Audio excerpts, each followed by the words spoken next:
Hello, guys. Hello. Yes, hello. Yes, if I had any Sultry control over... voices. Oh, yes, if I had any control over the actual music being played right now, I would have switched to smooth jazz. But, Ooh, yeah. I mean, that would be... maybe some bossa nova. Yeah. Or a rumba.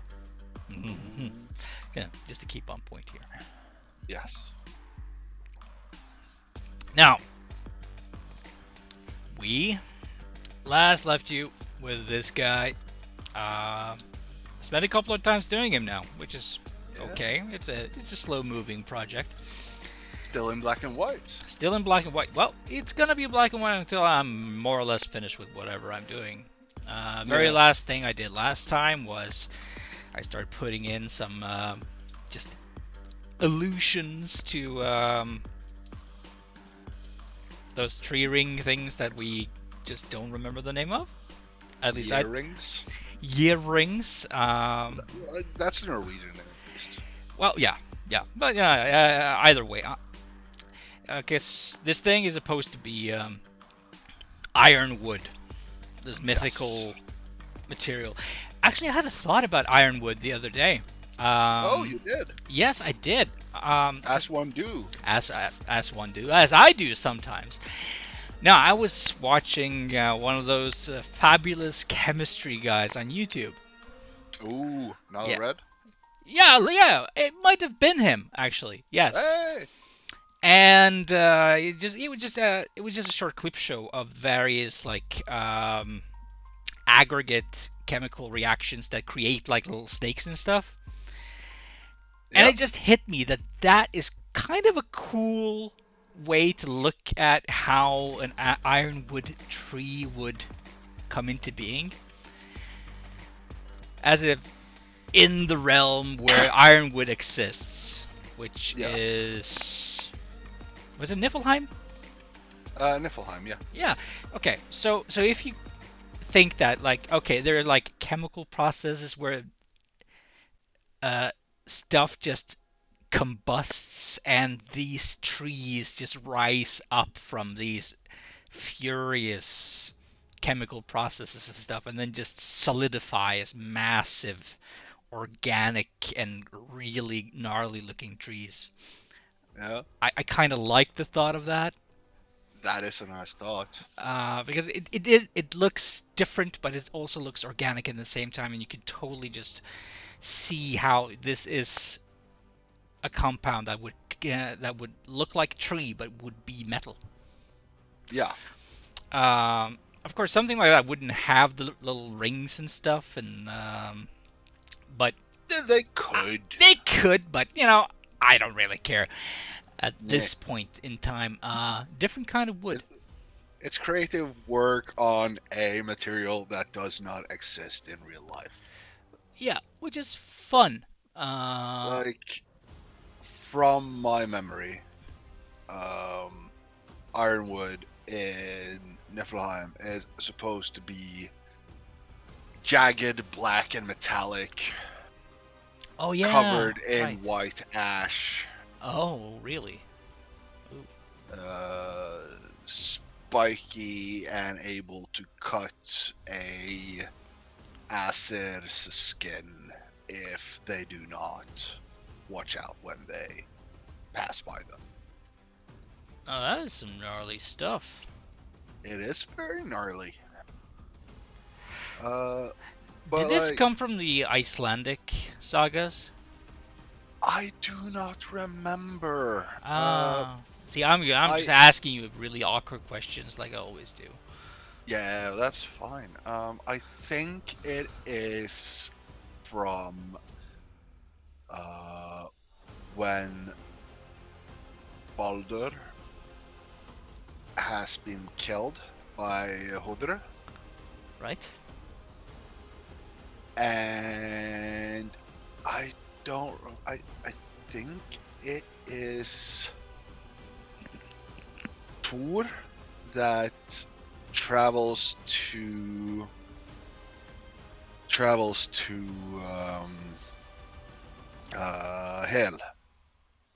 to try and get him back on because of Frey's wishes.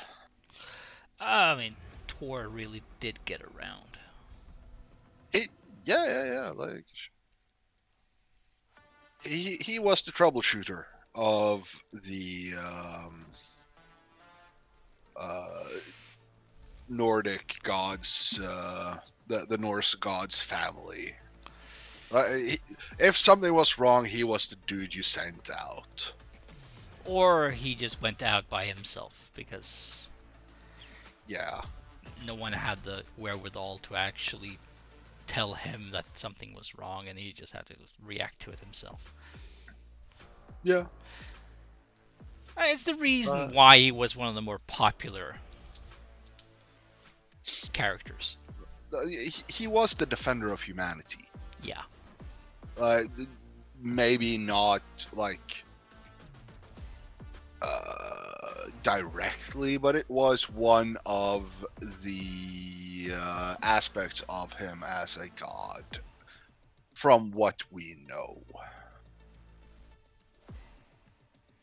Of course, in our setting, it can be anything we want. Yes. I guess within reason. Within reason. It has to be recognizable. Yeah, it does. I did like the God of War version of Thor, though. Of Thor. Yeah, so did I. Like, really full of PTSD, depression. This is super relatable. Super relatable character. Big, depressed family dude who just feels like he's a failure. Oh man. Being told by daddy what to do.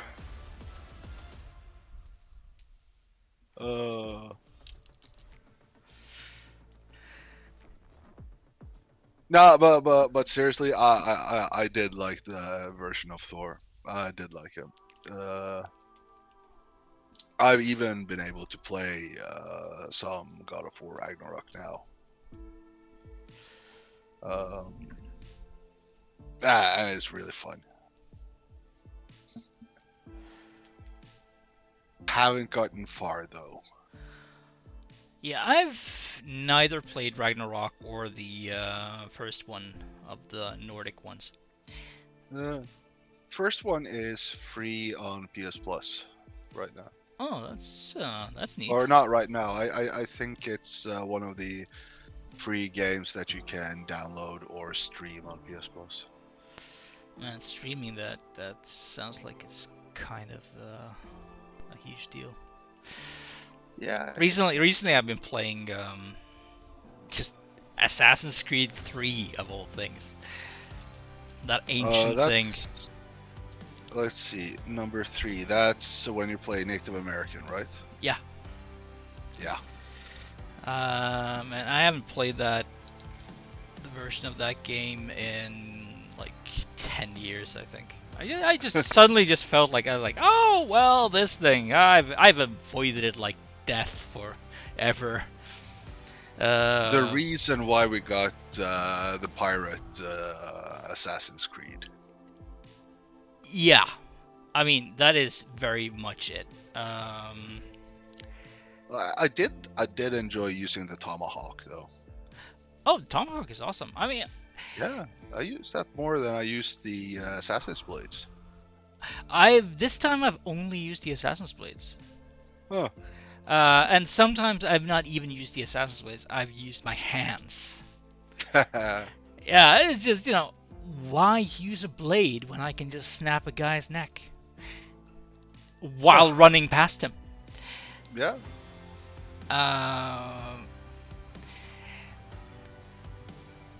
It's kind of interesting to play that game now, 10 years after I played it last time, because it shows to me that I have improved as a gamer. Ooh. Yeah. Like I'm getting it a lot faster, and I am executing what I'm supposed to be doing much more, much smoother than I used to do. Hey. And to be honest, I got the same impression when I played Spider-Man as well. Yeah. I mean, last time I played Spider-Man, it was in your apartment for about 20 minutes. Yeah. And one thing I remember from playing it was like, wow, I suck at this. This is complicated. This is way above my pay grade.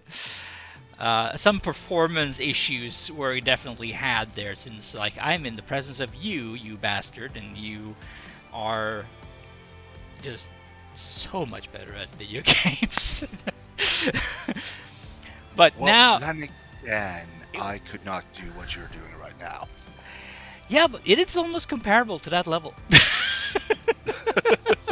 No, it's not. No, it's not. Yeah, no, it's like, okay, I can do this, yeah, but he can play games. Like, he can play games. Like, this guy can play some games. I was like, oh my shit, oh my lord. But yeah, no, that's just how it feels sometimes. And but now I just got, Spider-Man here at home, and I just start playing it, and then it's like, all those things that I remember that was kind of difficult was like, I don't remember why this was difficult. It's just thwip. Oh, it's just whip, and then it's like, oh, okay, some combo moves there, and some, you kick some ass there, and just swish flick all around people and throw them into walls and see them stick. It all works. Yeah. It all works fine. Oh, when it comes to combos and stuff, though, or combat in general in the Spider-Man games, my partner is so much better than me. But that is because they're they super good. actually use the items. Oh yeah. No, they're pretty badass when it comes to gaming. No joke. Nope. Like I think I will forever remember their Pac-Man run. No, not Pac-Man. No, not Pac-Man. Oh Jesus. Oh no. I've lost it. What is it? What was it? Ah, god damn.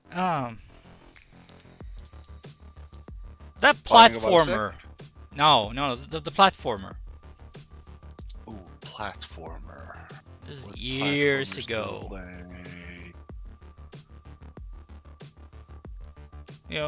Sort of cartoonish.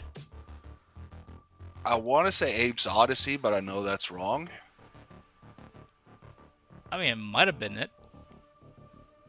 Because they did save all the Mudokon from the Oddworld, Abe's Odyssey, and what was the sequel? Oddworld? Yeah, the Oddworld games? Yeah. Yeah. I mean, that might have been it. I just don't remember at this point. Yeah. Either way, they're super good at it. Yeah. Yeah. Yeah. Yeah.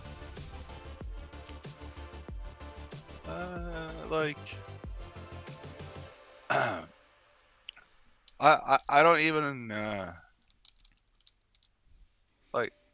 they have to hold back if it's versus against me. Aw, that is nice of them, though. I mean, that is super nice of them, because you never did that. Of course I do. Oh, yeah, okay, sure, up to a point. And then you get bored, and then it's like, oh, look, I'm just going to own you in a new and surprising way. And then it's back to, like, okay, now I'm sucking you again.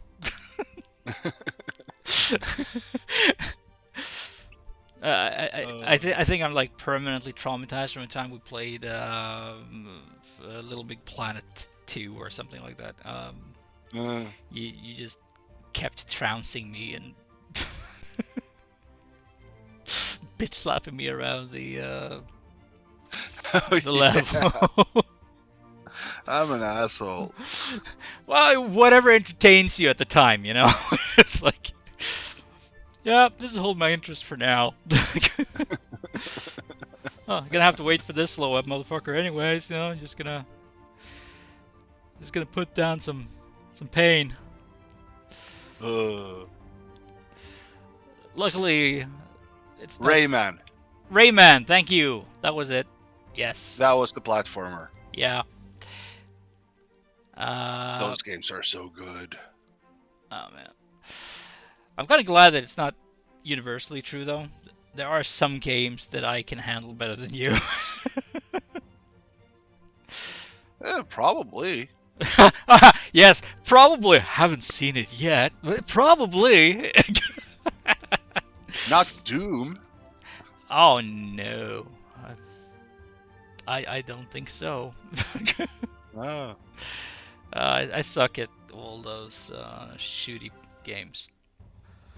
I mean, ironically, I don't have that kind of hand-eye coordination. Yeah. Oh, I'm not even lying, man. I'm not even lying. No, I know. I know. It is actually different. But no, Minecraft. I can Minecraft better than you. Oh yeah, you can definitely Minecraft better than me. Definitely. Like I know when to set things on fire and not to. I know when to make you set things on fire. Yeah, I did it because I knew what was gonna happen, and I gave you a very clear warning. I was like, "This is gonna happen. If you set this thing on fire at this point in time, everything's gonna go to hell." I was like, "Nah, it's gonna be fine. It's gonna be fine, guard. It's not gonna be a problem." I was like, "Yeah, yes, there is gonna be a problem." No, trust me, I don't. But go ahead.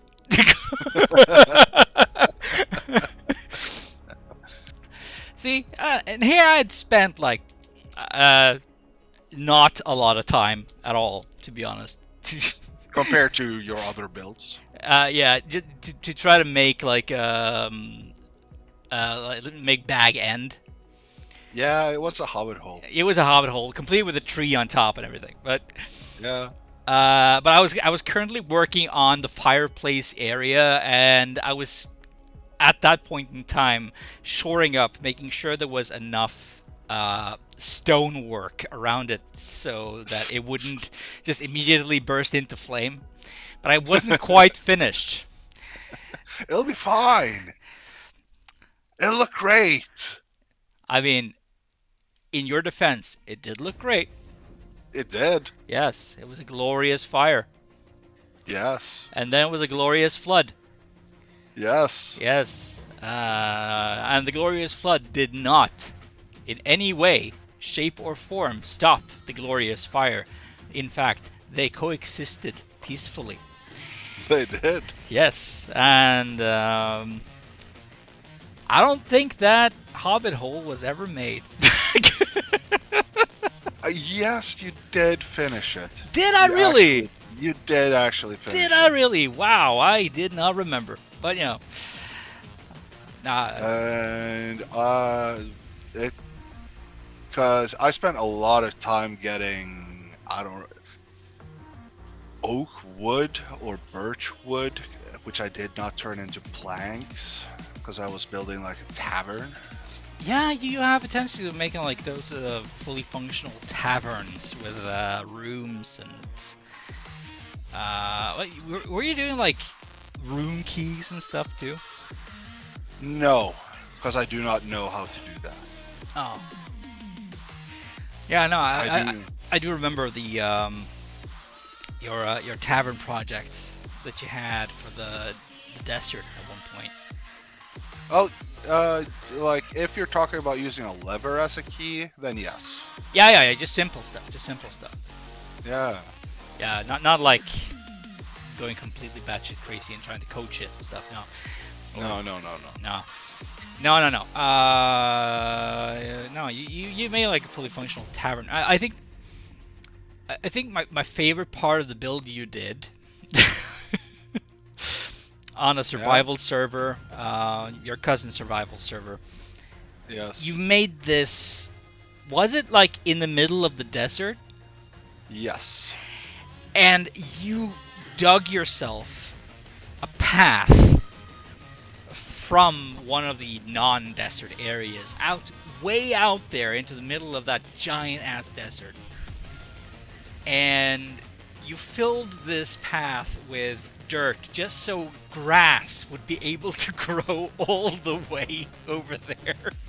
Yes. Which is just such a long-term commitment. It worked. It did. It took I forever. did not I did not have any enchanted tools. None of us did, but you just did that, and you just kept on working on whatever you were working on. Eventually, grass had filled the path all the way back there, and then you just filled it back in, and then it was like, oh, this is my oasis that I have handcrafted. Yes. And that is cool. See, that's the stuff I like about survival servers and survival games, like the insane builds that people can make. And it doesn't even have to be like epic builds, just the effort that goes into the general ideas. I just love that. Personally, I do enjoy the smaller builds myself. I mean, we're not capable of doing much more than smaller builds. Says you. I still Mister, I'm gonna build the town center that we live in. Yeah, well, I still consider that a small build comparison to what people do. I mean, that was... I don't even know why I did that. It just... Me neither. Actually, no, I know exactly why I did that. I know exactly... I did it because of you. That's the reason why I did it. Why? I'll tell you why. It's because you were super stressed in a period of time, and you couldn't get to sleep and shit like that, and you complained to me that you would love to blow up the church that we live right next to. Oh yeah. So I thought... Well, I was talking about rocket launchers though. Yeah, naturally. So I thought, you know what? There's a good spot over there on that server. Why don't I just try to eyeball a replica of that church and fill it with dynamite so he could just come over there, press a button, and explode it. And I was like... And then it just kind of took off from there. And I was like... Yeah, no, this thing is too nice now to explode. And wouldn't it be nice if this thing was adjacent to that thing? And oh yeah, that thing that needs its own little space. Like, oh yeah, that's that area right there, and whatever. And then I found myself sitting in official, maps and stuff. Yeah. Like actual planning, like official planning maps and whatever, just to get like the proportions right. And the contours of the terrain. Yeah. The actual height mapping. I actually went on to this national map service to get like digital map data that was easily transferable over to a grayscale format that could be transferred over to Minecraft logic.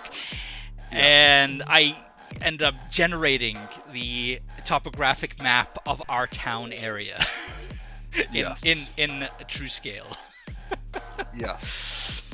I am so glad that bout of insanity eventually ended.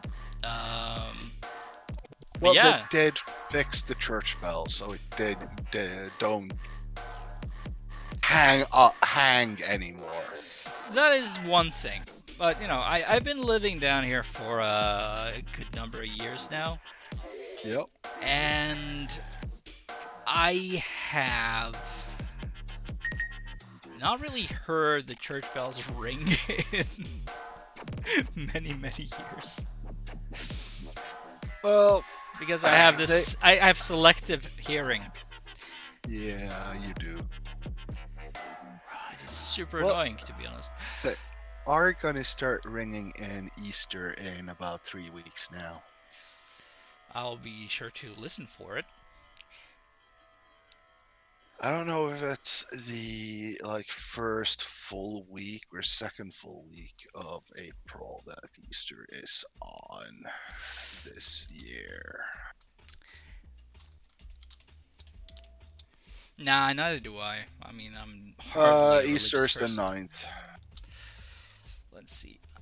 I did not What Google that. do I want to do here? I'm just gonna pick up some highlights, I think. Just. Yeah. The wood carvings. I'm saying rose carvings here. Are they going to be painted? I was thinking no, Well, but good I choice. mean, it definitely could be painted, but it's wood carving is kind of it's a thing with me. I have a very special relationship to wood carving because it's a family thing. Yeah. Like my great great grandfather was an actual artisan doing actual carvings, wood carvings on Ooh. stave churches and stuff. Yeah. And so I kind of grew up with just an appreciation for wood carving as an art by itself. Yeah. Yeah. And yeah, my grandfather also did it. My dad did it. My brother did it. I've done it. So yeah. No, so I kind of like the idea of just having the wood carving stand as it's on itself. Yeah. No, but I can see that.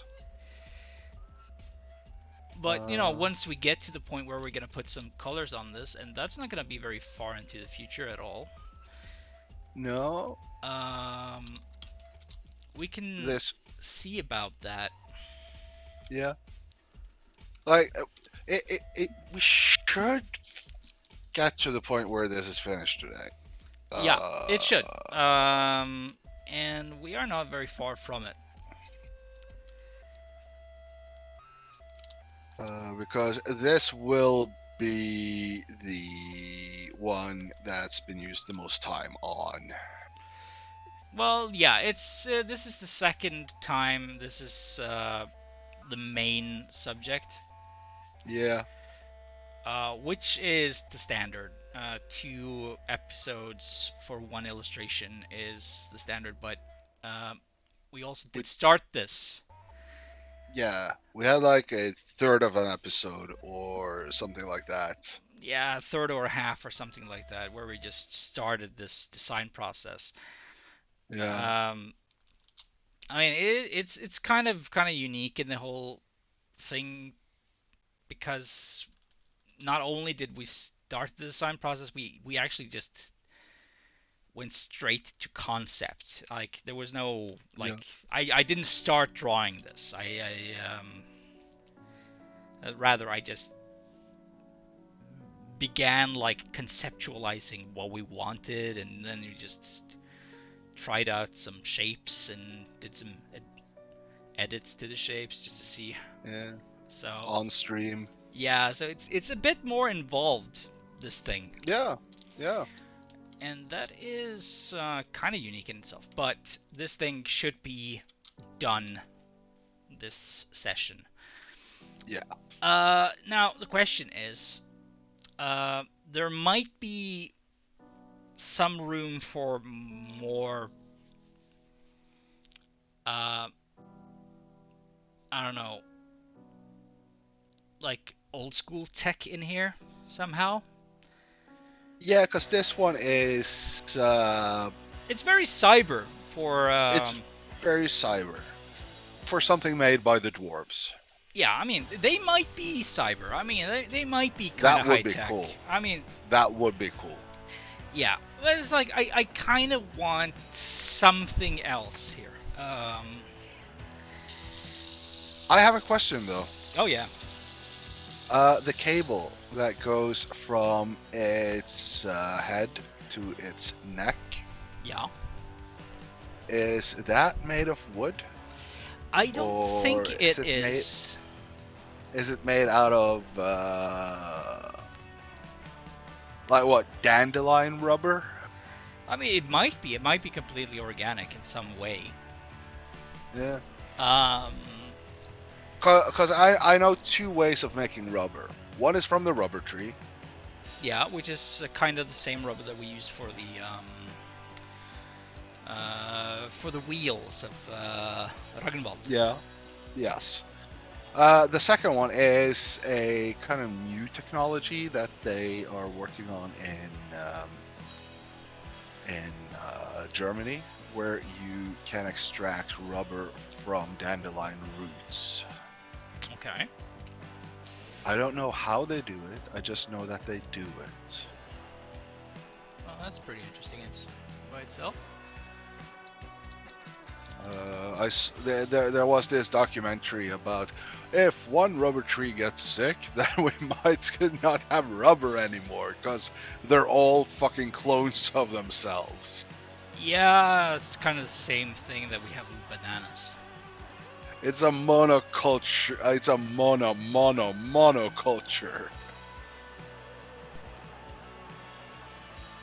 But okay, like okay, this is pretty cyber, yes. And it like it started out as a automatic rune reader. I mean, the thing is, like, I want this thing to have some aspects that are a little bit different. Yeah. Like, for instance, I would like this thing to. Let's see.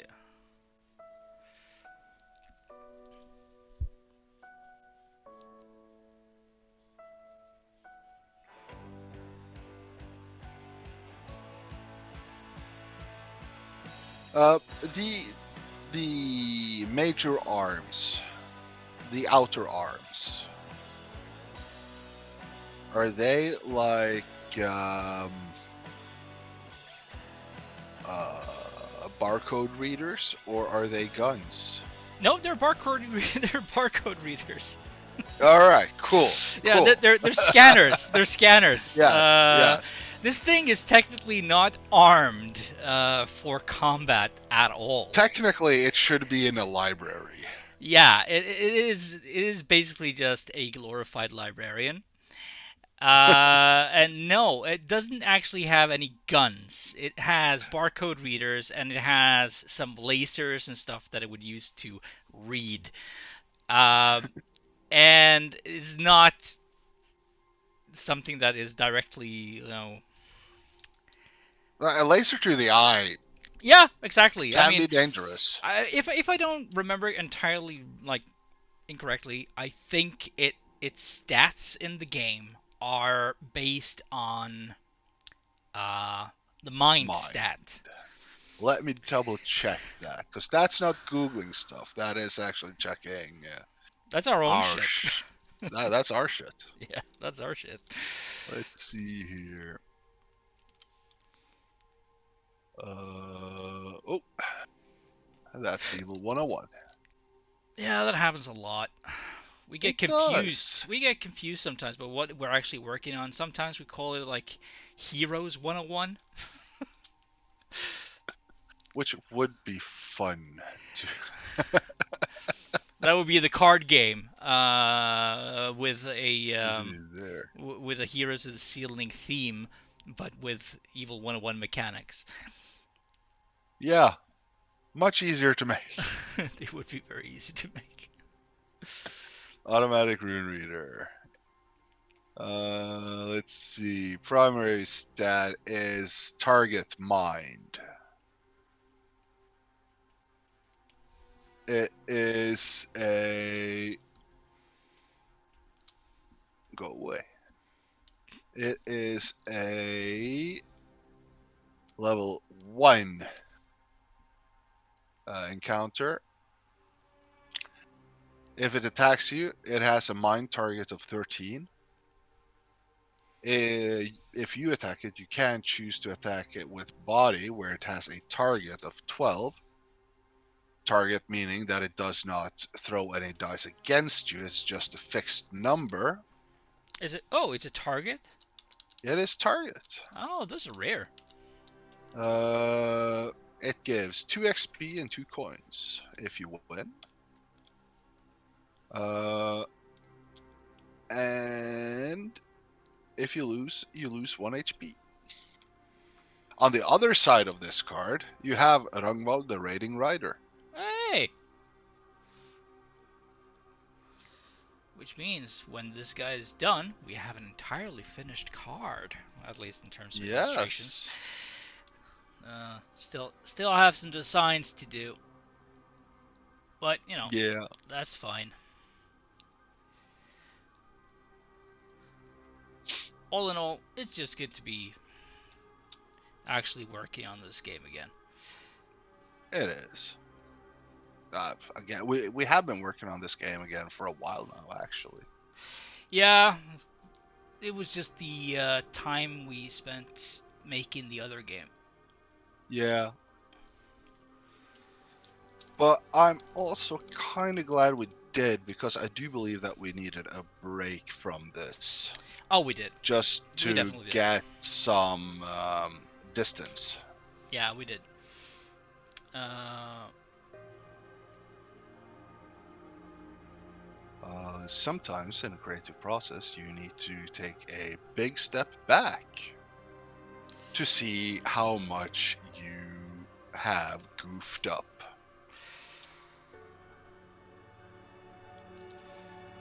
I would Or how much you've say, been a yeah. genius. I would say there's very little we've goofed up when it comes to the contents of this game. Yeah, I Which agree. is kind of impressive, to be honest. I would have expected more failure. Yes. The biggest goofs were necessary. Like removing a lot of the special rules for encounters and items and such, because they made it difficult to Balance. figure out the balance in the game. Yeah. And Now that's that, also the only reason why they're gone right now. yeah, and now that we at least think we have a balance, We uh, feel quite we can confident about the balance, yeah. we can start adding stuff again to have to make it more fun, make it less generic. Yeah. I mean, that is the process we're in now. We're just ungenericing things, just making it true to, well, our vision, I guess. Yeah. Are those plasma coils? Plasma balls. Yeah. Yeah. Ah, nice. I always wanted one. Yeah, me too. I mean, it was like, oh, Never got one. no, I never did. In the infinite wisdom of my parents, they knew that that was a complete waste of time and money. No, it would not be complete waste of time and money. It would be a lot of enjoyment, and then I would be bored of it. Yeah, that was the problem, though. We would have been bored of it. Would have been bored so fast. But the time before that would be so great. It would be so sweet. It could have made my boyhood room so much cooler in sci-fi. But, you know, C'est la vie. After I grew up and I generated my own disposable income, I still didn't buy them. No, same. So, probably okay.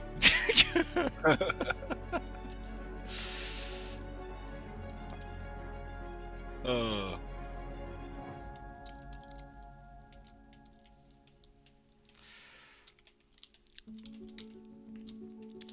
Okay, so let's see. How can I just make these look better, like really fast? Well, I don't know.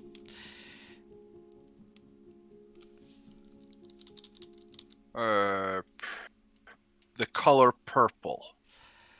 Oh yeah, well we're not going there yet. We are. I know. We're first and foremost, we're just going for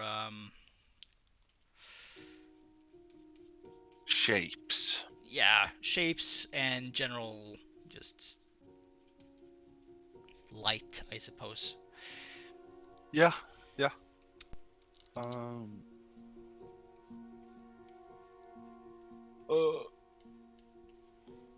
So I was bored the other day, and I did not want to write anything or do anything productive. That is often the thing, yeah.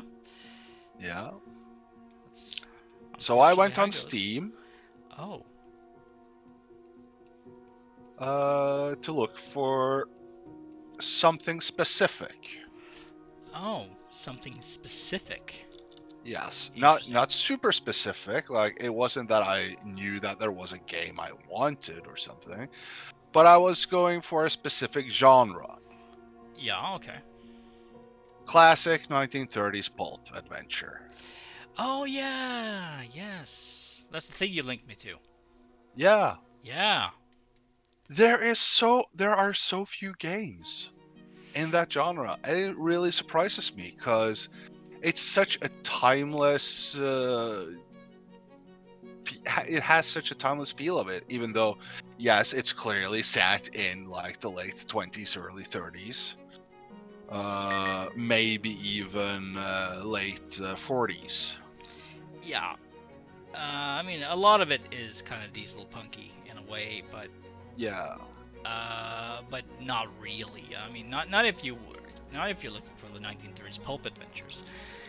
no, But I no, was looking for something like that. Yeah. yeah. No, it is. There isn't enough of it.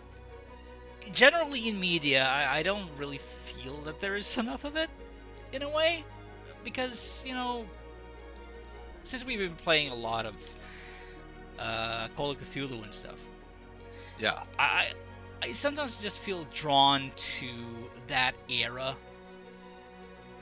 just for Horrible era to live in if you weren't white and male. definitely. But I'm drawn to that area through because I want to just kind of like look at it in Yeah. different media, just so I can be inspired for how I want to interact with it. You know. Yeah. Uh, but there's generally like not a lot of it that really fetches my interest. Nah, and the genres that it would fit into when it comes to digital gaming and such are mostly dead already. Like, you would think that the point and click adventure games, for example, would really fit Yeah, with that type of storytelling. It really does fit with that type of storytelling. Uh, but yeah, that genre is dead, or mostly. There are still some games that come out now and then, like the new version, like the new Monkey Island game that came out, what, 2 years ago or something? Oh yeah, that one, yeah. Yeah. Yeah, and this stuff that comes out now, I mean, to say it's dead is kind of wrong because it really does live all by itself in this underground thing. Yeah, Uh, sure. yeah, I know, it really does. I mean, the indie scene for point and click games is kind of cool. Oh, I need to go check that out then. Yeah, no, it's some years ago I really wanted to make a point and click game, and I looked into this freeware software called Adventure Game Studios. Yeah. And around that software, there's like tons of people who make like simple point and click games, and people have been making tons of them. Would you say that Manuel Samuel is a point and click game? No, I would not. No. No, It's more like Octodad. it's more like Octodad. It's more like Clop in a way, or Quapo as it's Yeah. called, you know. And it's one of those coordination games more than anything. Yeah.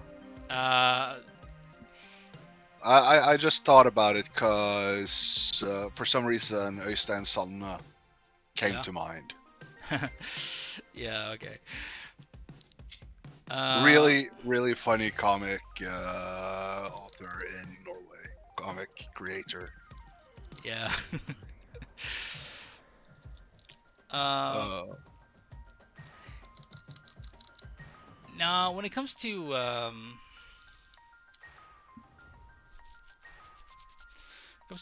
point and click adventure games, I think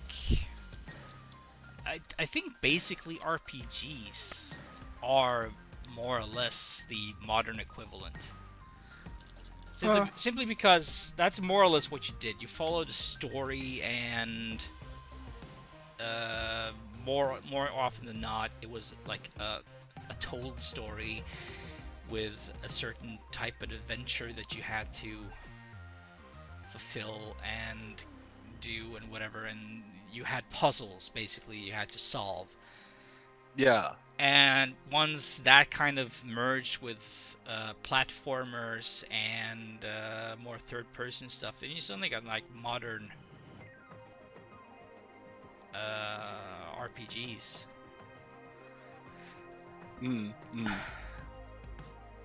Like, oh, what was the...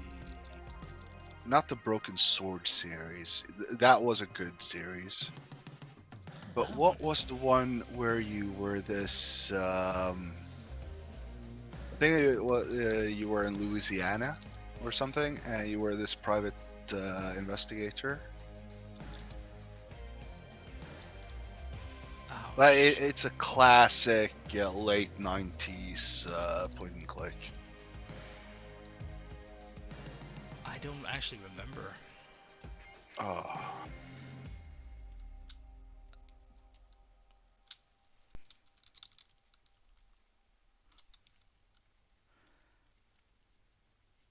Gabriel Knight.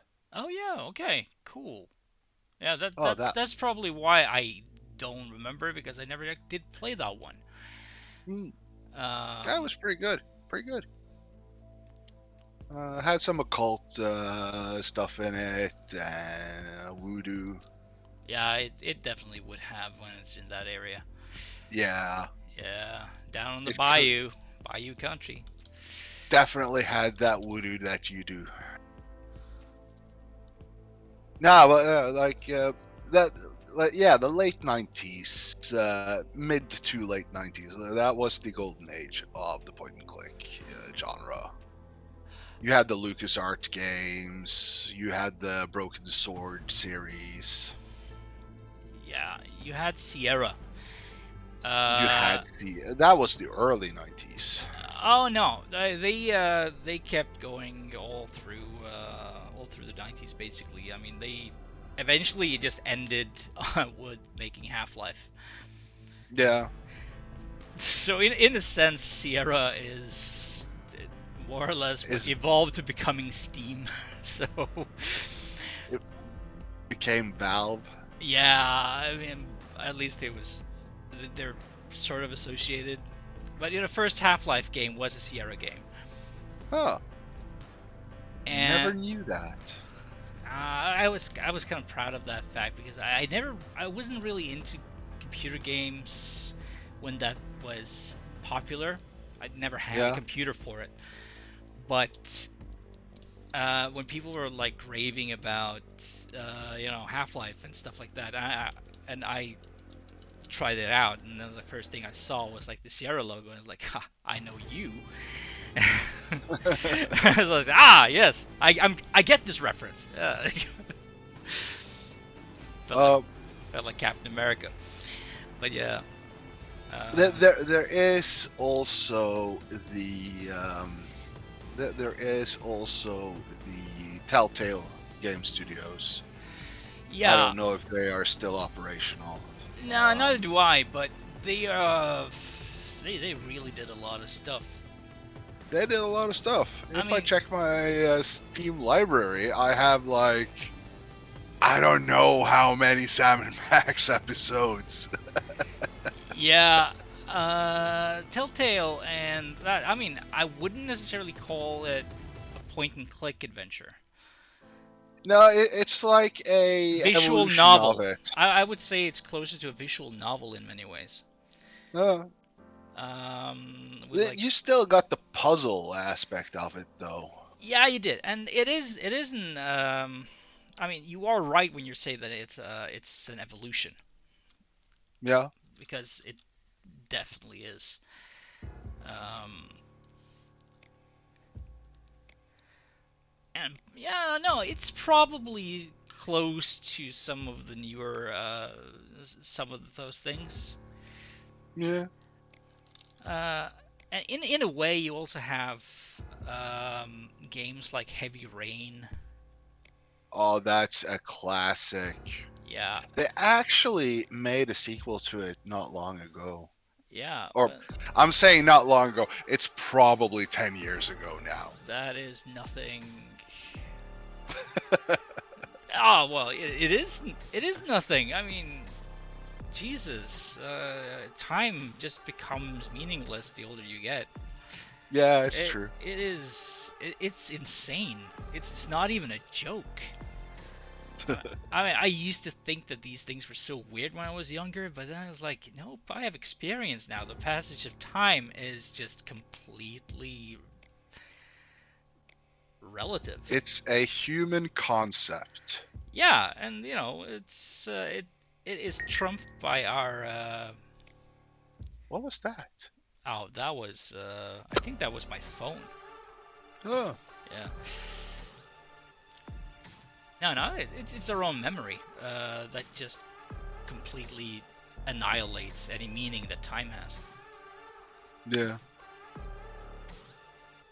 It's my own personal theory because I've never had this confirmed. It just makes sense to me. That is like the more we live, the more we do things, the more we keep doing those things. Mm. Our brains just don't bother registering the exact same events several times, and so it just eradicates all the superfluous memories, leaving us with the impression that time hasn't really passed at all, Yeah. which is both terrifying and fascinating at the same time. It is. It is.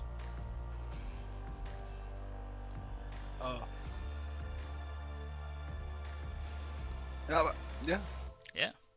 No, but yeah, but Heavy Rain, that kind of felt like a point and Like, click game in some sense.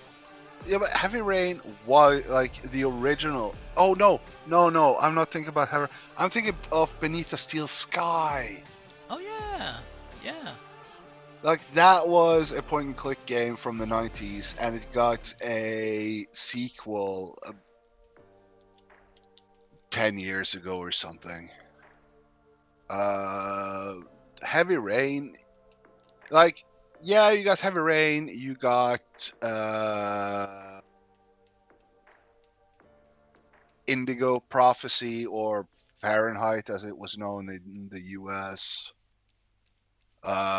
Detroit 2 Human. Like all of those Yes. games, all of those are made by has the same dude as the creative director. I Yeah, don't remember his name. Detroit Becoming Human is definitely also among those games. Yeah. Yeah, definitely. Uh, Definitely has a very strong feel of the point and click genre. Yes. Nice looking games. Maybe they promised a bit too much from what they were able to give. Yeah, probably. I didn't find them. I didn't find them that interesting. No, that's the thing, right? That's the Uh, thing about them. They claim to have these highbrow concepts and stuff, See, but that's probably where I fell off right there. Because I am not highbrow. I am dumb as dirt, and I am completely fine with that. yeah, but we're also we're dumb as dirt. We are. Anyone who says anything else about us are liars. Or just trying to be really nice and trying to get something that we don't have, like for instance our money. Yes. But I also feel that we are able to um, smell it when somebody pretends to be like deep. Oh, you mean pretentious douchebags? Yeah, Yes. yeah, yeah, yeah, yeah, yeah, yeah. Yeah, no, that's just an instinct right there. And it's like, that this smells like bullshit. Could it be because it's Like bullshit? It's what? probably Like bullshit. that boomer meme you talked about. I think it was last time about would you take $1 billion or would you rather not take it and still be alive tomorrow or whatever it Yeah, was. that whole thing. Yeah, it's like, eh,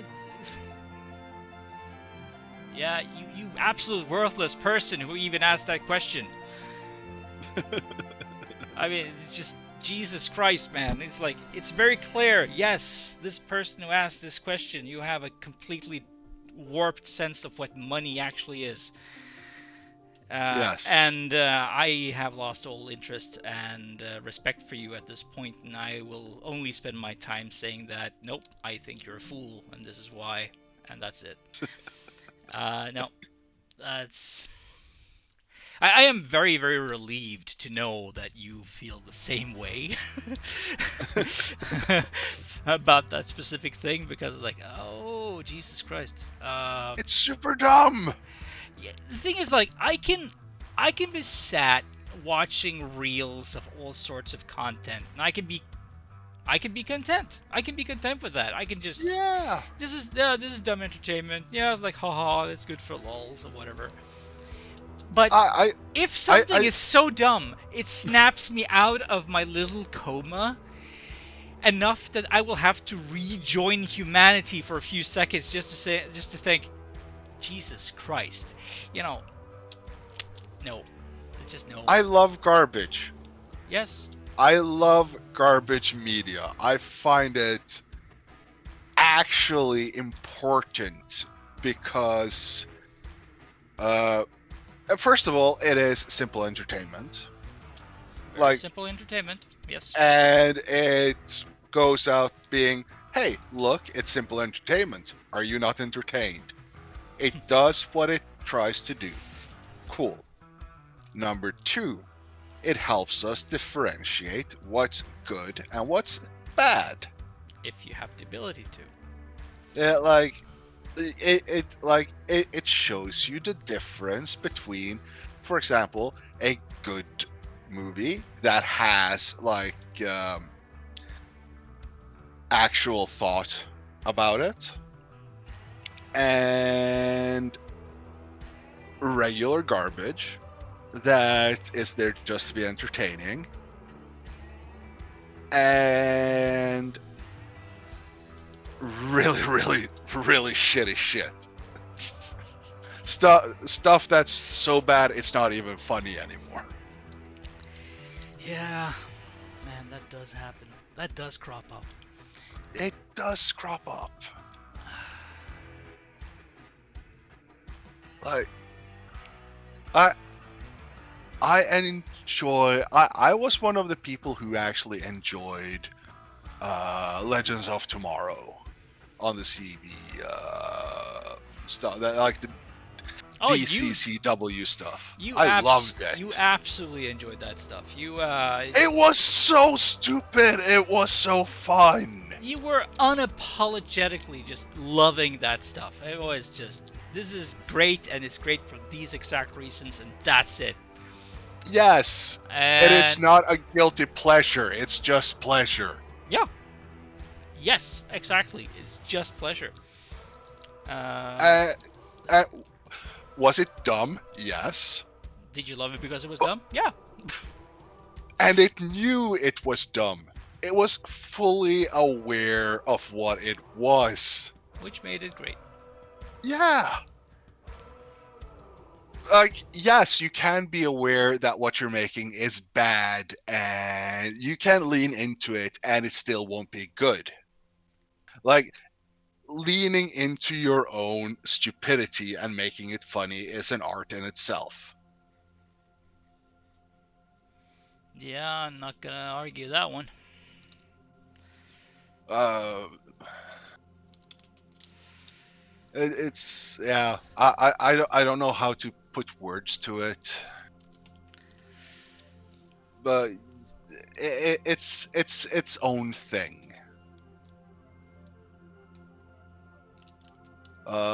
It's like here's something that's bad and doesn't know it, but it's still good because it's bad. Troll 2. It's a really, really bad schlocky horror movie. The director thinks that people like it because it's good. He is not part of the joke. I think he probably knows that it's a bad movie now, though. Which movie is this? Troll 2. Troll 2? Yes. It has nothing to do with the original Troll movie. What's the original Troll movie? A really bad. It's like a horror movie from the 80s.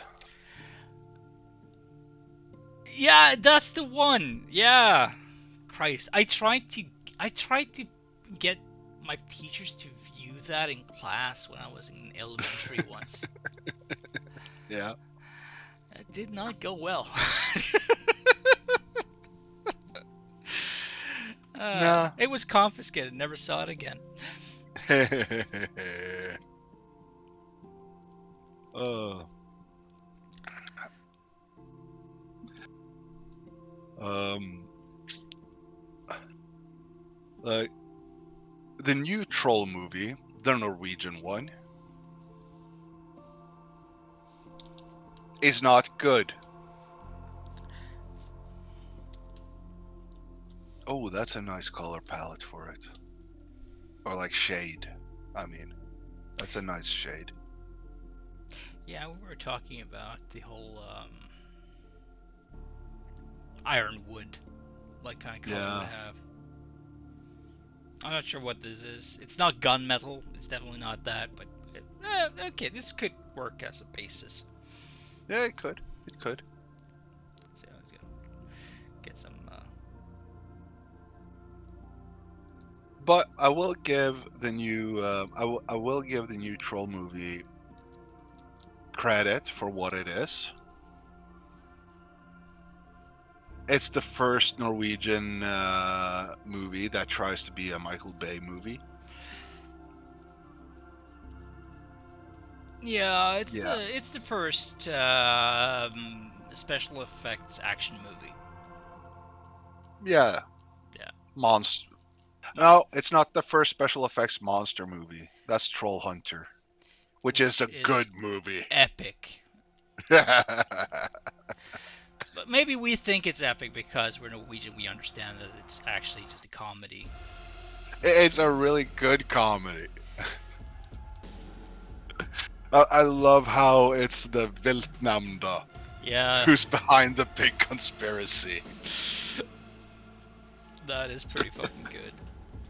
Spoilers for Troll Hunter. It comes out really early. That spoiler. But yeah, It does, but it's like it's not just Viltnamda. It's basically the whole it's a government. government conspiracy. Basically, trolls Yeah, exist. Um, government hides it. yeah, They took real interviews with our then prime minister and managed to switch it up enough that it sounds like he is revealing the secrets about trolls on national TV.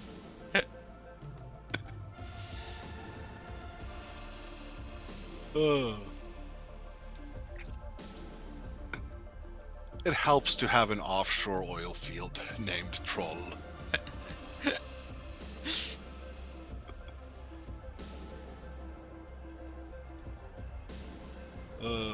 Our local college university is represented.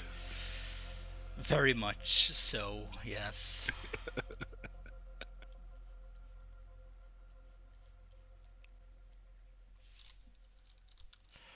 But yeah, if you want to watch a good movie about trolls, watch Troll Hunter. I mean, it's one of the more lore-friendly movies about trolls there ever was. Yeah, and it has. Because it actually handles troll lore that is Yeah, pretty accurate. yeah, and you have different like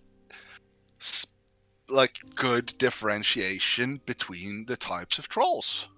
Yes, like, There's not just one type, there are many. yes, as a true xenobiologist would have done. Yes. Or cryptozoologist. I'm sorry, that's different. Cryptozoologist, yes. Yes, there's a difference. There is, there is. Oh. I should sit down one day and read more about cryptozoology. It's just such a fun concept.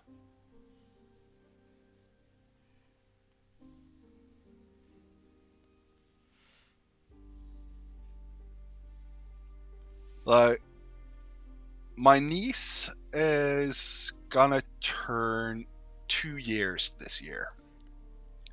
Wow, time I'm. flies. It does. I am looking for a cryptozoology book for babies for her birthday.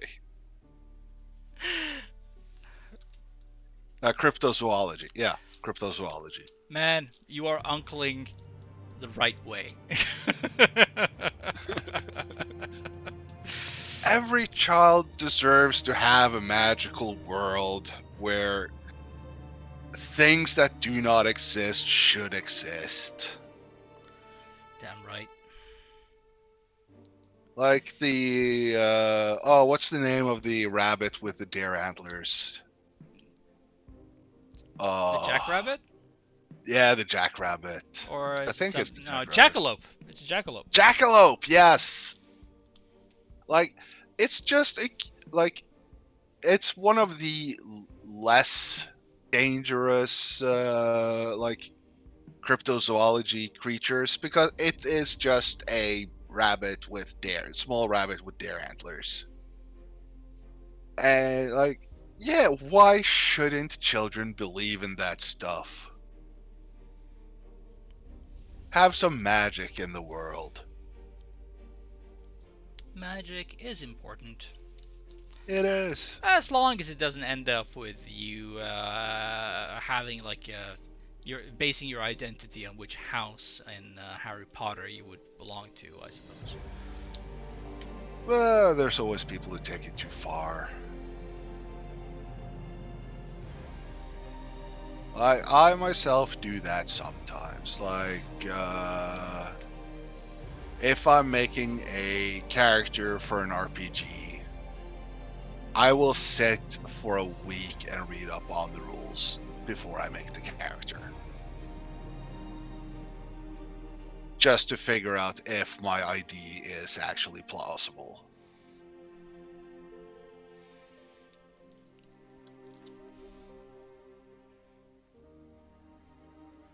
Like, and I also believe that those people that you're talking about does that stuff because there isn't enough magic in the world. That is the truth right there. And how many once in a lifetime economic cracks have we lived through now? Oh, I don't know, 4 or 5. I mean, at a certain point, you just stop counting. Yeah. You know what the funny thing is about those economic cracks? Not really, no. It never touched the rich people. Oh, yeah, no, never. Only people like us. Well, that's not true. It did touch the rich people. Oh yeah, they got richer. Exactly. A positive result is still a result.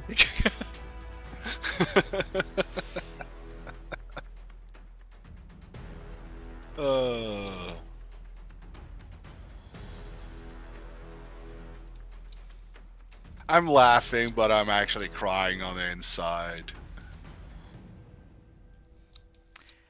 Damn right.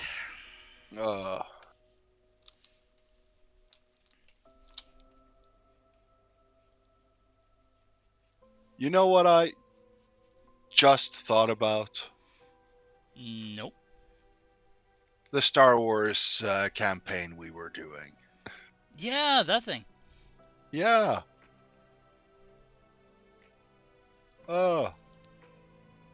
Yeah, that's right.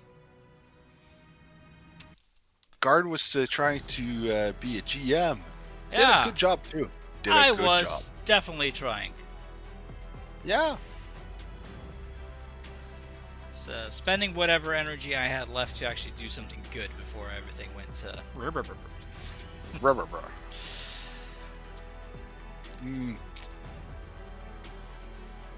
Let's see. Are my players ever gonna watch this? No.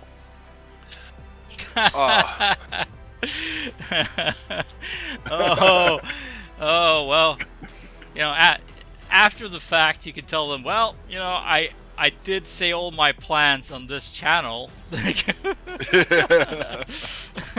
weeks prior to it happening. I mean, you could have checked it out. Maybe you would have survived. Who knows? Oh. They'll survive. I'm not actively trying to kill them. No, it just feels that way. You're just trying to kill them just as much as you're supposed to. I mean, you are the antagonist. I play the antagonists. That's the whole point of being the GM. Or just making sure that people are having a good time, of course. It's the latter. It's the latter. But yeah. I'm gonna fuck with one of my players. They wrote a tragic love story in their backstory. Oh, and this thing is gonna come back to haunt them, huh? Haunt them is the correct word, because that person is dead. Oh, I'm liking how this sounds. That character is gonna come back as an incubi. And it's gonna work its best to corrupt the player character. Oh dear.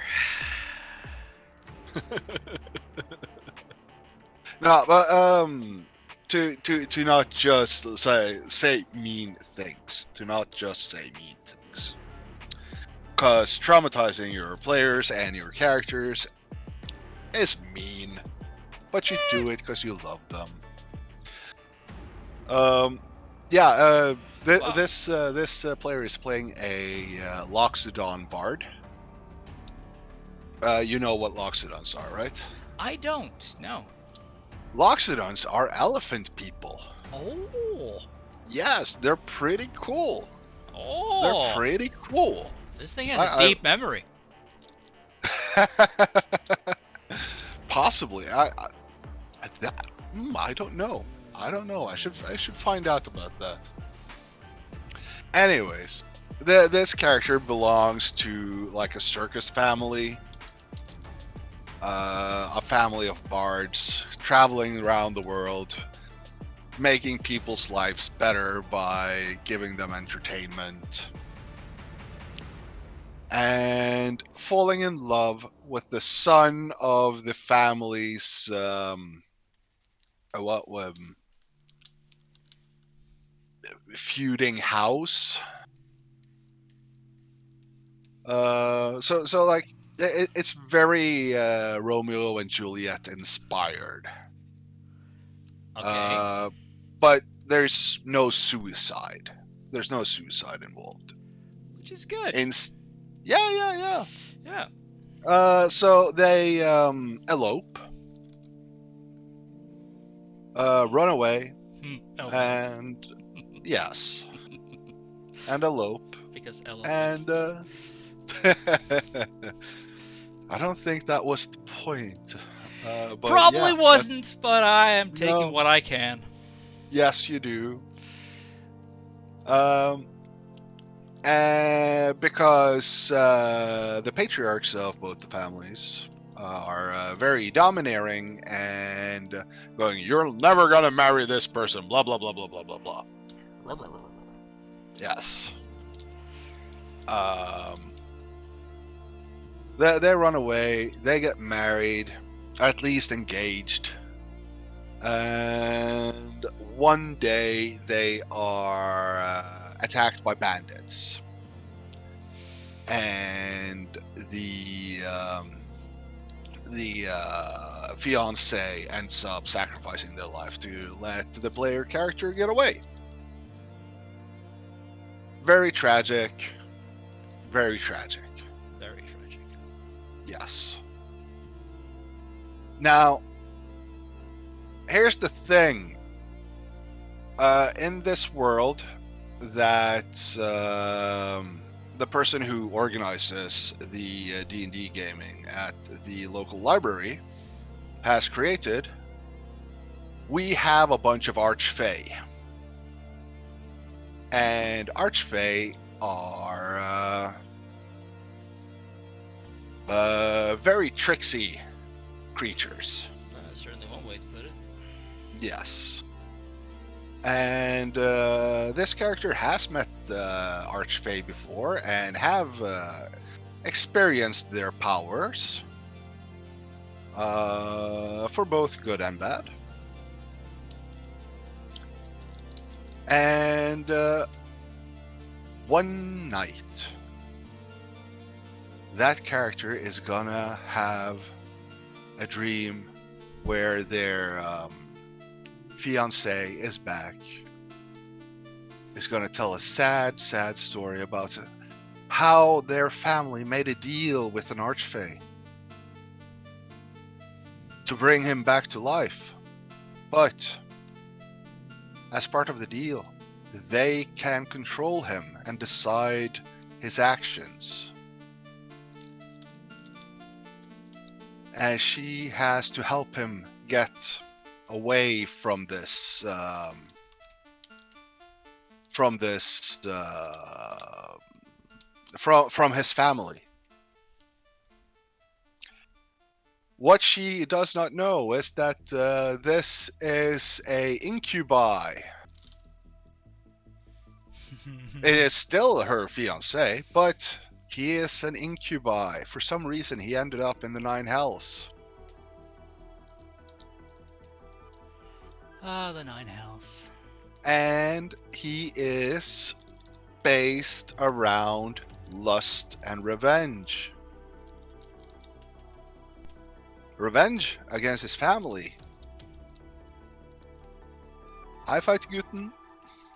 Hello. Hello. Incubi. Oh, definitely, man. I mean, there's a reason why some of them are just called Pan. Mm. More like Incusis. Oh. That's funny.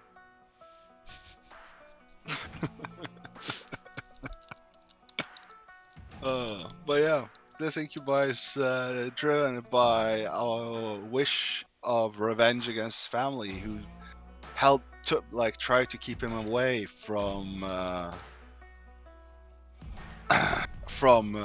his love, and at the same time lust for his former love, and an attempt to try to corrupt her, so that when it's her time, they will be together in the Nine Hells.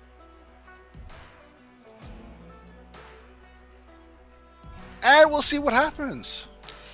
Oh, Will I am she sure be- that's gonna be pretty funny. It will in a horrible way. be very funny, very emotional, very traumatic. Maybe she'll let him go, let go of her feelings for him. Maybe she will try to turn him. You never know with players. No, you don't. You really don't. And that's so good. Please ruin my plans. Ah, yeah.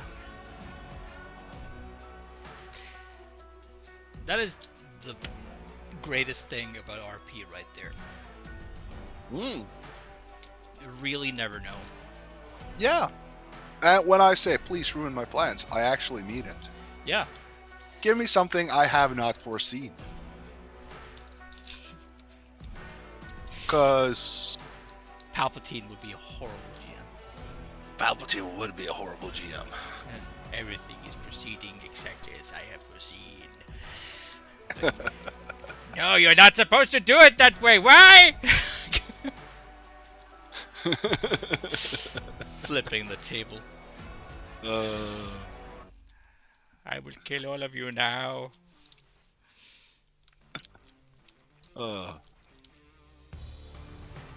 I did almost kill them last session, though. They met a baby elder brain. Oh. And this is a group where the average intelligence score is below 10. Yeah, well, we did know that was a possibility, didn't we? What? They kind of knew that it would be a possibility. They were in a Mind Flayer lair. And I did kind of sit there and soundboard you while you were thinking of various things to do. So, you know, I know that a potential player death was definitely on the table.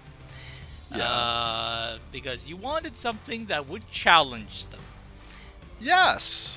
Without outright killing them. Yes, and I want them to feel badass because they are able to. Not only succeeded, but succeeded something that they themselves feel that they should not be able to succeed. Yeah. And that is the most important thing as a GM. Make your players feel badass. Unless you're playing some horrible stuff, like actually seriously playing Call of Chtulhu. Do not play Call of Chtulhu seriously. No, It's a really good game. it's an amazing game, but it's like it'll take you to dark places if you're not careful. Yeah, and you don't want your players to just constantly feel downtrodden. Unless they're masochists. Man, a couple of sessions ago, I don't know if I told you about that. Now, you guys are playing Horror on the Orient Express. Yeah. Yeah. Essentially, John's character died. Oh, yeah. Yeah. So I don't know. Have you heard about this? Nope. Ah, yeah. There we go. Yeah, no. John's character died. In a really fucked up situation involving a ghost train. Oh. Yeah. And it's kind of funny because my character was the only one not there. Uh, Okay. It's even more hilarious because my character was there. He was just too old and decrepit to actually get involved. Yeah, because you're playing the character you had in the Cthulhu by Gaslight part.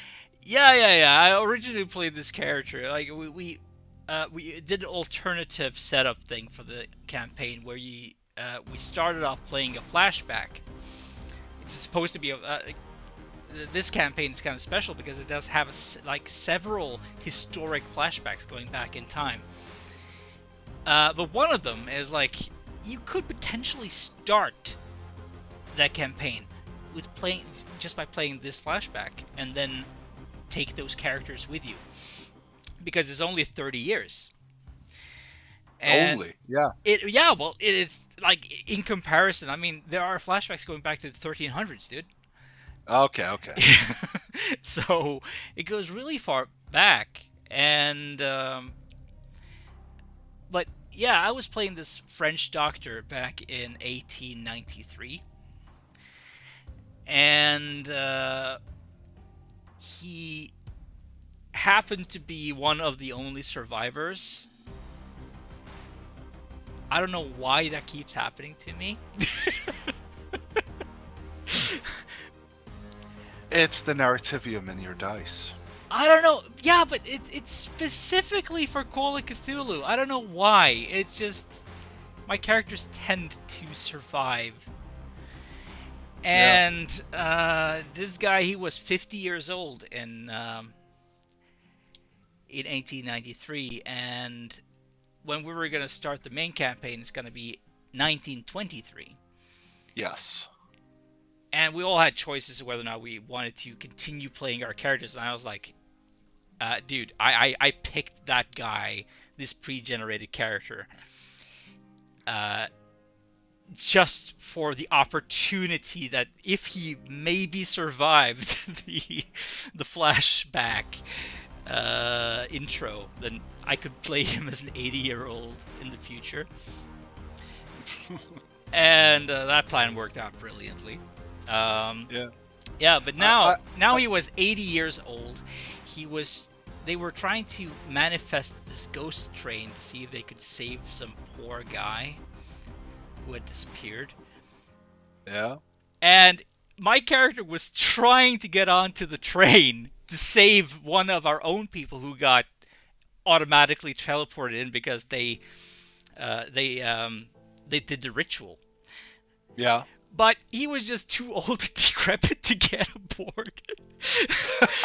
So everyone just piled onto the train, and the train left. Oh. And my dude was like stood there like, oh no, mon Dieu, I am the only survivor left. Again. Yes, the only other person who survived was John's character. Yeah. And when they finished their thing, it turns out that John's character did not survive that encounter. Ah. So now he is de facto the last remaining member from the traumatic event back in Constantinople in 1893. Oh. Which is just fucking epic. It is. I want to point out one thing though. Yeah. You do not survive because you play carefully either. No, I don't. I mean, the thing was, to get this train to arrive, someone has to perform the ritual, which is in this case was basically just to press play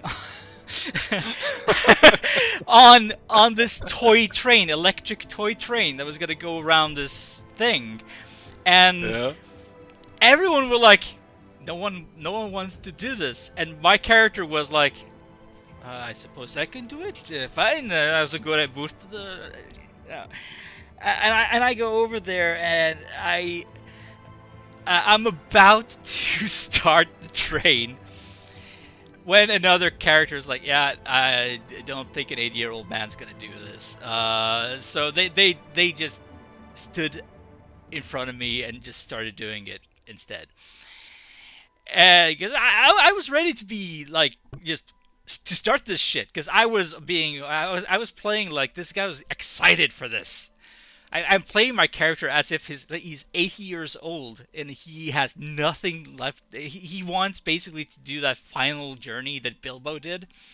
Yeah. Yeah, I mean his life is about to end. He knows this very much, and he's involved in this very dangerous thing, and he's one of the few people who has actually pulled off a spell. I mean, he ended the Constantinople thing 30 years ago by exploding all the cultists' heads, and basically having a stare off with an elder god. I mean, that was elder how. God. Yeah, I think it was. I think they were. He stopped Yog-Sothoth from coming to Earth. That's an outer god. Outer god. I'm sorry, outer god. Yes. Outer god. That's Bust and those guys. Oh yeah, right. No. It's the bad gods. The bad gods. They're all bad. No, now Bast is fine. Just respect your kittens and everything's good. But no. But this. No, he was super excited about this prospect of magic and things happening again, and there's cultists and weird shit happening, and it's like, oh my. So I played him like he was a lot less cautious about things, because he knew that this is his last chance to see something extraordinary, and so he was trying to be in the forefront. But the problem is that he is now so old and decrepit. He has 2 in move in comparison to everyone else who has either 6 or 8. Yes. He doesn't have the worst constitution, but his strength and dexterity is not great. And he has 9 hit points total. Yes. But I'm still like, no, I'm going forward with this, because it's like this is my reason for doing things right now. This is personal. I want to see this through. This guy is ride or die. He is ride or die, and I tend to play these kind of characters these days, like a little bit ride or die. Because I do find that kind of hilarious. I also end up to being like the voice of caution. It's like, yeah, okay, you guys can definitely join up and do this, but just be aware that if you do this, there's a good chance you'll die and stuff like that. Probably not gonna return. Yeah, and in this case, it's like, okay, yeah, well, bad shit definitely happened here. But no, he was there. His adoptive daughter was the one who pulled the switch instead of him, and she got automatically dragged onto the train. Yeah. And he just couldn't get on to save her. I mean, she wasn't his adopted daughter. He ended up adopting her after that because it's like, yeah. But nah, it's hilariously bad.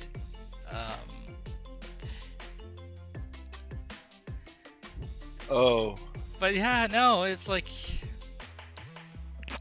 his old decrepitude saved him. Yeah.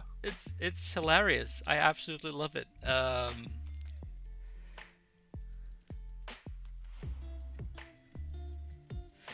just to make matters worse, John's character was an actual lord. That's just better. Yeah, but you know, that sort of puts you on someone's radar, you know. So Yeah. I was like, oh, this guy, he was found dead in a train that crashed somewhere. He wasn't supposed to be on that train. Why was he shot? Because he was shot. He was shot posthumously. Huh. Because his dead body came back to fucking try to eat us. Or I say us, not me. You weren't there. I weren't there. For reasons of being an octogenarian.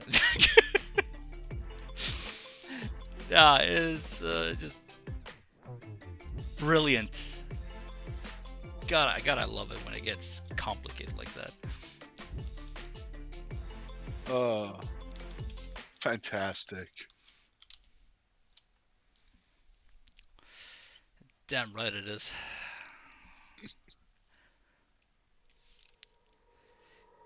Oh, yeah, shit. I think the oldest character I ever played in Call of Chtulhu was 53 years old. That was the Colonel, wasn't it? That was the Colonel. He was epic. He was epic. I mean, he should not have survived what he did. Technically, he still is epic because he never died. Yeah, that's true. Well, I guess he's died by now, but you never know because he was he certainly got a lot of knowledge very fast. He got a lot of knowledge very fast. By doing all the wrong things the right way. Yeah. Look, back, I mean, you've GM'd and stuff in Call of Chtulhu. So, was there a rule for whether or not your character was a believer before? No. Oh, no, because I did kind of pick up on that now.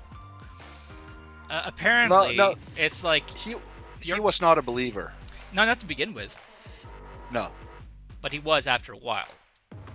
After a while, he did become a believer, yes.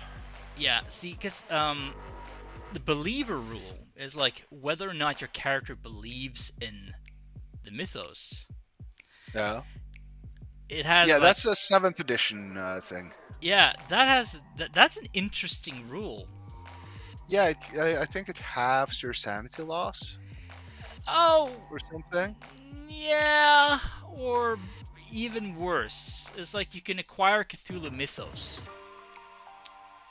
Yeah. Like, or you can acquire the Cthulhu mythos, knowledge about Cthulhu, and all that lore. But as long as you don't believe in it, you don't really get the sanity loss. Huh.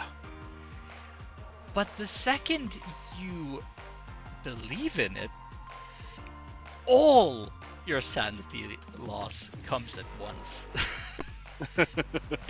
Like every book that you have read, every encounter you have had, everything that you did not believe in, you now know for a fact is completely true, and it all dawns on you at the same time.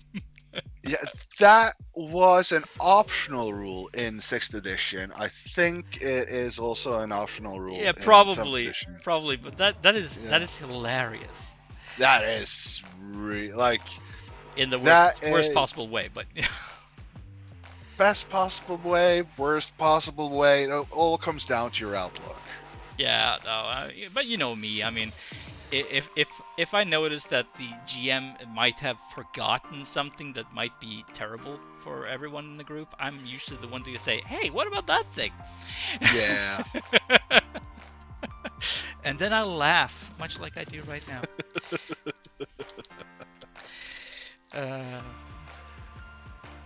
It's not that I'm being a sadist or anything like that. I'm just, I'm just interested in seeing how hilariously bad it can get. You're the guy who coined. You're the guy who coined the idea that all dice are made out of narrativia. I think that was Terry Pratchett, more or less, but yeah, no. Yeah. I coined it for our group, at least. Yeah. Yeah. Which I have spread to other groups. Oh, that's nice. Nice. I've done something right. Yes. Yeah. No, that's... No, I stand by that, because... Yeah. Yeah, no, it's that don't fight your dice. Your dice is actively trying to find the best story. You don't make this roll. You weren't supposed to make this roll, because not making this roll makes the better story. You died right now? That's fine. That's part of the story. Yes. It's all good. It's all good, man. It's all good. Keep going.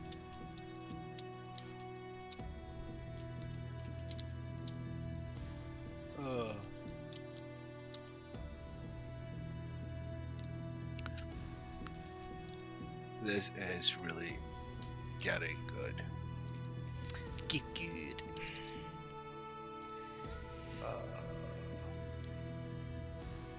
This is starting to look a bit too good for our games. Ah, well. Maybe. But, at least we're having fun. Yes. Doing what we like best. Talking about the RPGs we've been in. Yeah. Are playing in. Nah, but I really want to either play some or run some Pulp Cthulhu again. And I'm saying Pulp Cthulhu because as much as I love regular Call of Cthulhu, I have a love for larger than life stories. Yeah. You do. You've always done. I do. Yeah. Yeah. You always had that.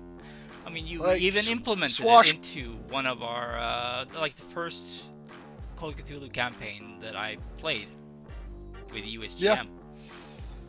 That was basically how we got money. That was basically how we got money. I was like, no, you're funding your expeditions based on these really pulpy stories. Yeah, that nobody believes are true. Yeah. I was like, yeah, okay, I totally accept that. Yeah. Hey, you're bringing the mythos to the world.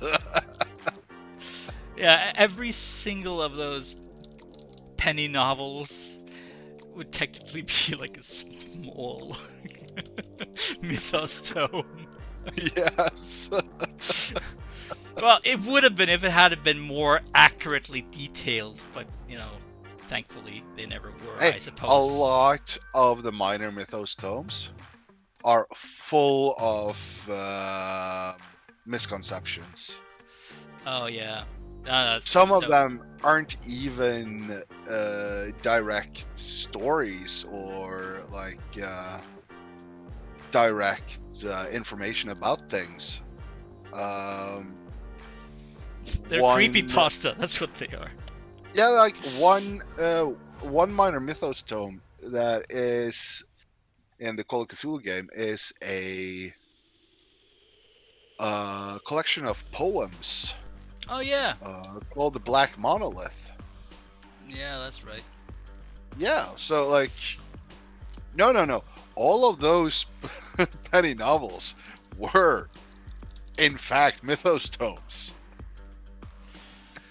And then you got like the rule you talked about earlier about being a believer. I'm pretty sure Colonel Toombs became a believer when he put on the mask and stood face to face against Shub-Niggurath.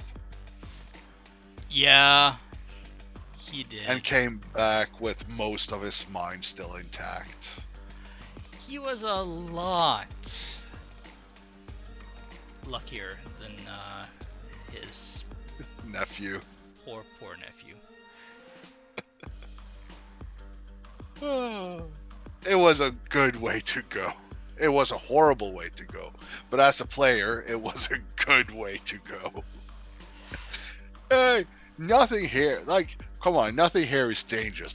Just look at this mask. Puts on mask, dies of a heart attack and stroke at the same time. Yeah, brain just shut down.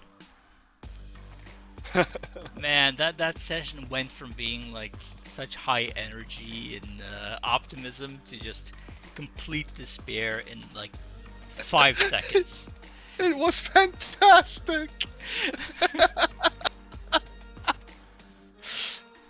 We're all like, we're on a high because like we had struck the first blow. Yeah. We had raided one of their bases. Yes, we got all their shit. Stolen a bunch of money. They ain't got shit on us. No. Oh, he died. Yep. Whoops. Yes, and I'm like, brother, no. Better flee the country. Like, now. Oh, man. Like, playing a high lethality RPG is a good way of curing yourself from the fear that your characters are gonna die in later games. Yes. I'm not saying that your character dying shouldn't have an impact on you. Oh, no. I'm just saying that you shouldn't fear it. No. Like, it's an you eventuality when we play like we do. yeah. We plan for it. Because, as we've stated earlier in this stream, we're dumb. Well, that is not dumb. That is not dumb. That is not dumb No, at our all. characters die because we are dumb. Oh, sometimes. Sometimes. Yes. But, like, I mean, we do try to act like our characters would, not how we would. Yeah. Sometimes that makes your character die 5 minutes into the game. But it's like, seriously though, if there's a thing that's like a reoccurring theme, it is how I don't die. That is true. And That is true. And it's not like from a lack of trying. Nope.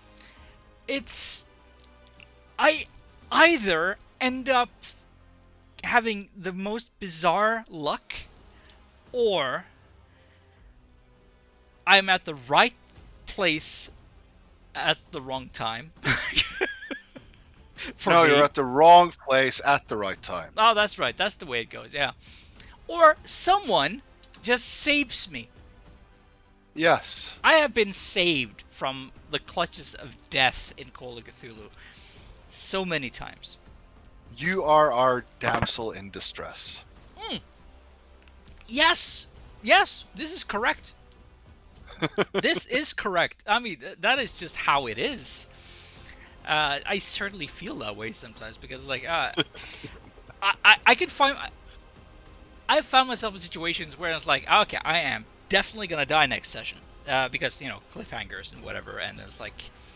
Yeah, there's like, I'm doing the math here, and it's like, there's no reasonable way I should survive. I should just start thinking about making a new character that will fit into the whole scenario. Yes. And then the next session happens, and then someone else curb stomps my heroic sacrifice. Sorry about that. It's not just you.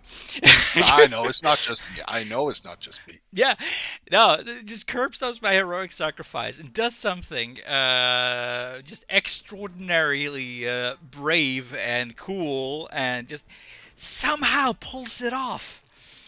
Super lucky. Extremely lucky. It was like, what the hell? I mean, my favorite situation that I somehow survived was that time in the treehouse. Oh, With the golems. That's my favorite time, because I was so 100% ready to die at that point. And I remember that we ended the session as this was happening. It was still happening. I had taken so much damage. I was down for the count. I was like, okay, if someone breathes at me wrong, I am dead. And then we covered your body in alcohol. Which must have hurt so much. But it's like, I was, we ended that session early. I remember that because I went home. Yes. And my character was like living on borrowed time, essentially. Yep. And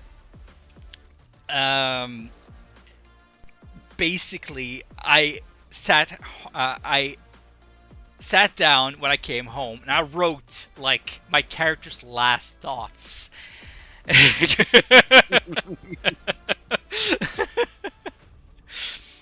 Never had to use those. No.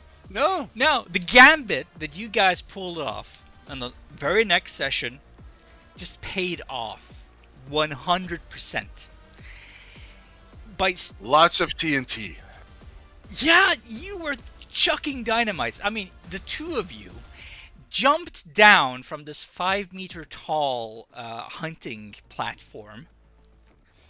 Yep. Treehouse thing. You left me up there with the golems.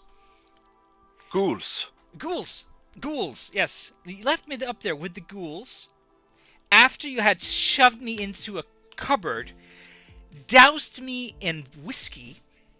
Yes. To hide your smell. Yep. And the two of you jumped down. 5-meter drop. Yes. In a game that brutally, just absolutely brutally punishes players for being heroic. Yes. And you both jump down and you make perfect landings. And then the both of you. Yes. And then we run as crazy while chucking dynamite behind you and attracting the ghouls to follow. And you attracted all of them. Yes. If just one of them had said, nah, I would have been dead. No, you just executed that harebrained plan perfectly. And then you had to come back after you had killed them all. In a big shootout at the Safari Lodge. At a huge shootout. That was like fortified positions kind of shootout. Well, there were other people at that Safari Lodge. There were two other people. I mean, it was not a nice situation, but you came out of it fine. You managed to come back there and collect my mangled body and drag me to safety. Yes. And I am pretty sure that was the last thing that character did. I think really, what did he do after that? This was in Kenya.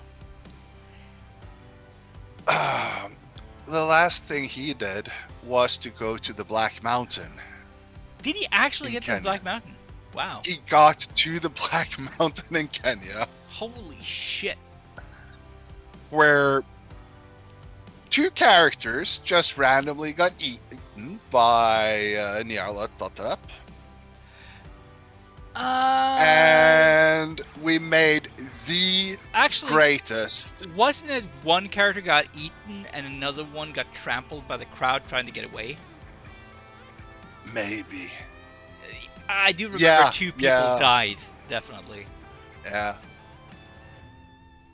And we made the greatest cricket throw ever.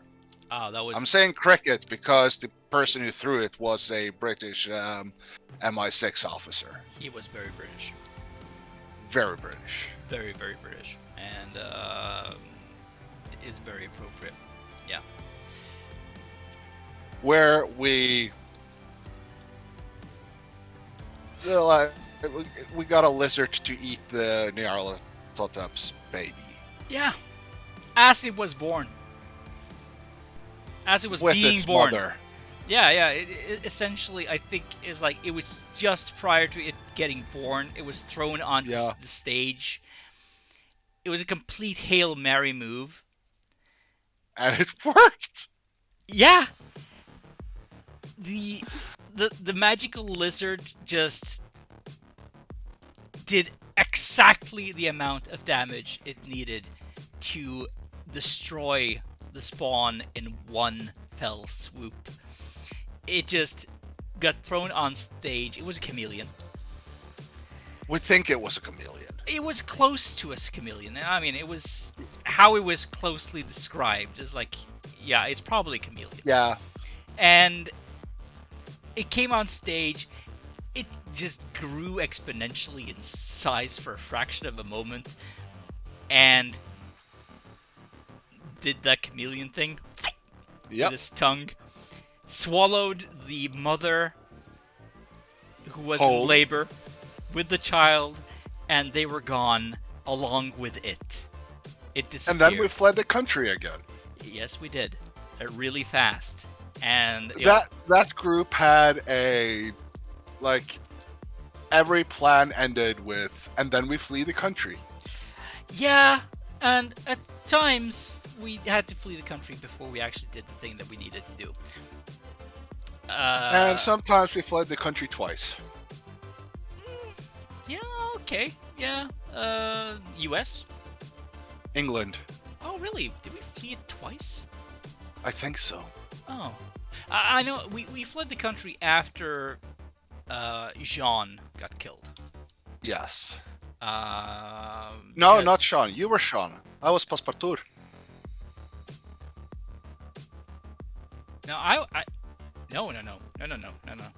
No, no. You were Sean. You were Sean Toombs.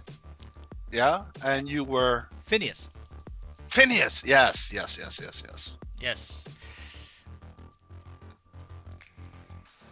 And I know we had to bail after that because then it would just it was kind of natural for the group to kind of bail at that point because yeah, it the got air really bad. kind of got knocked out of us. Yeah, really hard. That was like a massive defeat that came out of nowhere. But a lot of people died in England. Yeah, shit. I mean, Sean did. Yes. Preston Preston. Preston did. The P stands for Preston. Yes. Very important. Very, very important. Okay, well, maybe only those two died, and then we had a bunch of people who had to take a break. There were definitely some breaks involved, yeah. Because of seeing horrible, horrible stuff. Very, very horrible stuff. Yeah. Because you know that kind of adventures just frayed on people's sanity a lot. Mass of Nyarlathotep is a tough campaign. Yeah, it is. Like, no question. And you know the plan that we are currently playing right now, we're gonna go through. We're gonna be going through the Orange Express, Yeah.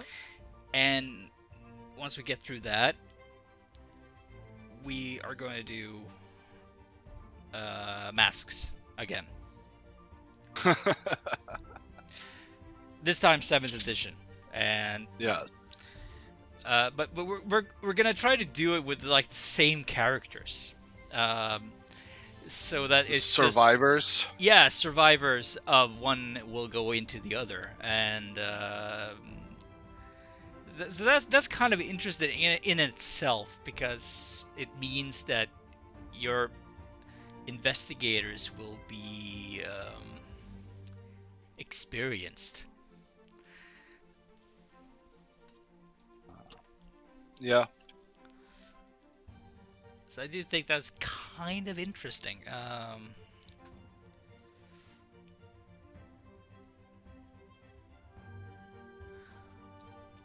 Okay, let's see here. There's not gonna be a single survivor of the original crew that ends up in masks.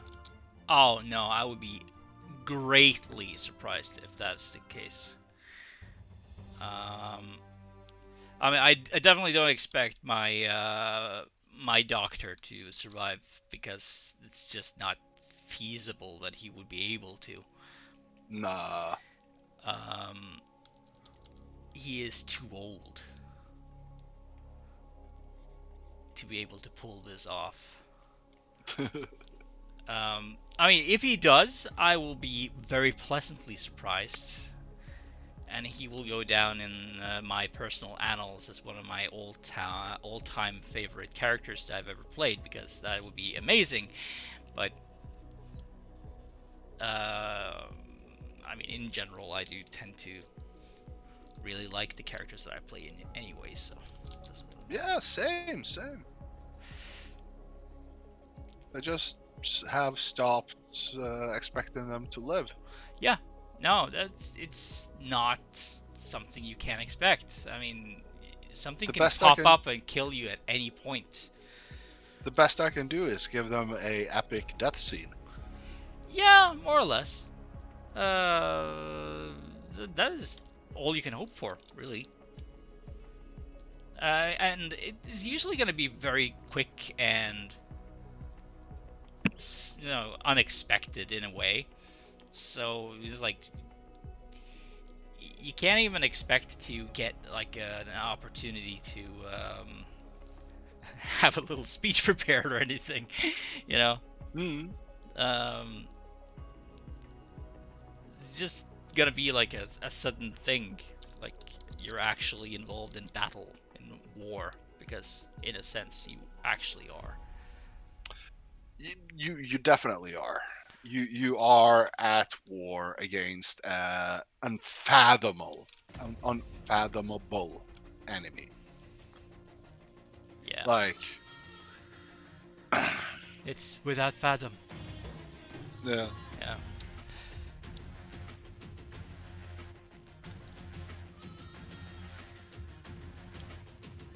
But, getting to come back and play characters that have done it before, I mean, that's a new thing for me. And I kind of enjoy it. yeah.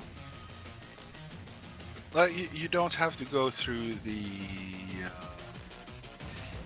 early stages of, oh, what's that? It's so horrible. No, that is true. That's true. No, that's not really the thing either. I mean, it's just, I mean, getting the opportunity to do the flashback thing first, for instance, gave me an opportunity to,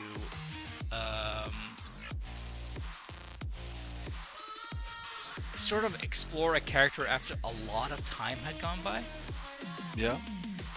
So, what would these events have done to change the character? Because it was a pre-gen character, as I said, so he came with some base rules for his persona and his ties and whatever. And how would this change?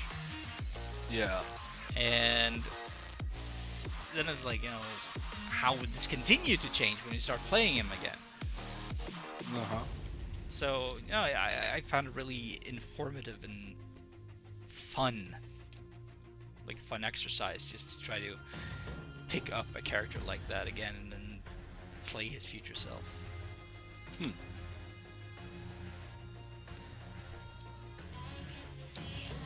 Huh.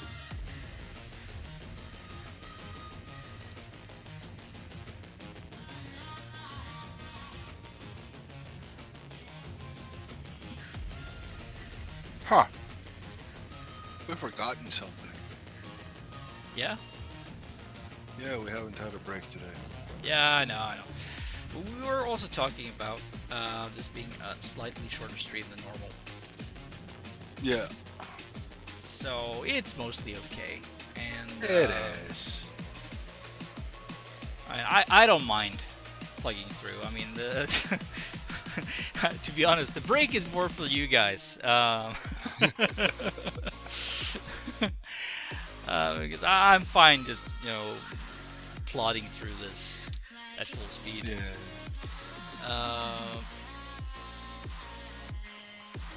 Can you remove the outline for a second? Yes, I can. Yeah. The outline was kind of messing up the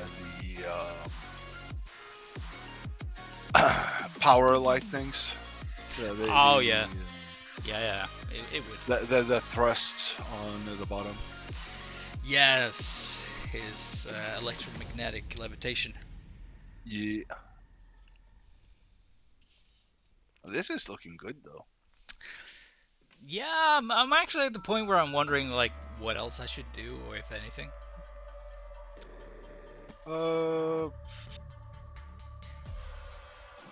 Good question. Like I was thinking about the cables earlier, but you already fixed them. You've given it some oxidization on the copper plates and copper linings. The central rune maybe could be brightened up a tiny bit. Okay, yeah. To make it fit with the rest of the runic writing on it. Could also do some other stuff to that, I think. It's a bit wonky.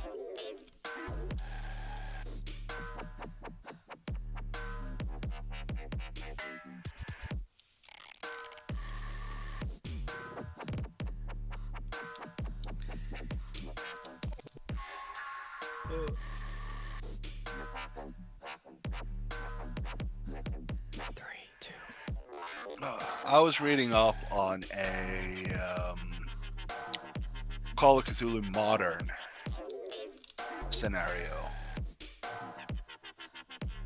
that looked really interesting.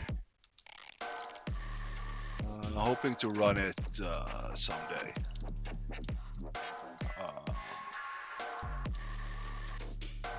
I kind of know which players I want to have in it.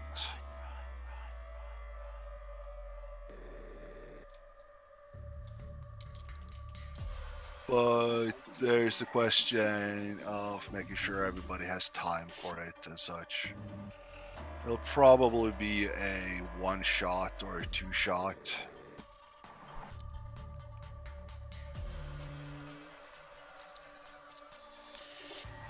And I have not ran a Call of Chtulhu adventure set in modern times before.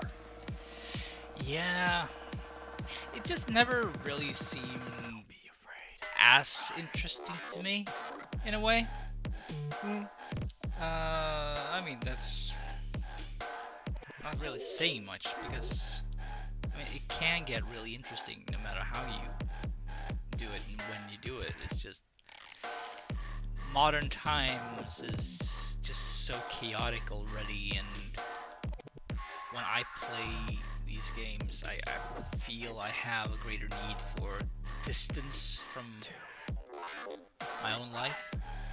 Yeah. So it just never really seemed that interesting. Uh, I don't know. Never tried it. Want to try it once at least before I give a Now, verdict on it. oh yeah, definitely. I mean, you could go many ways. I mean,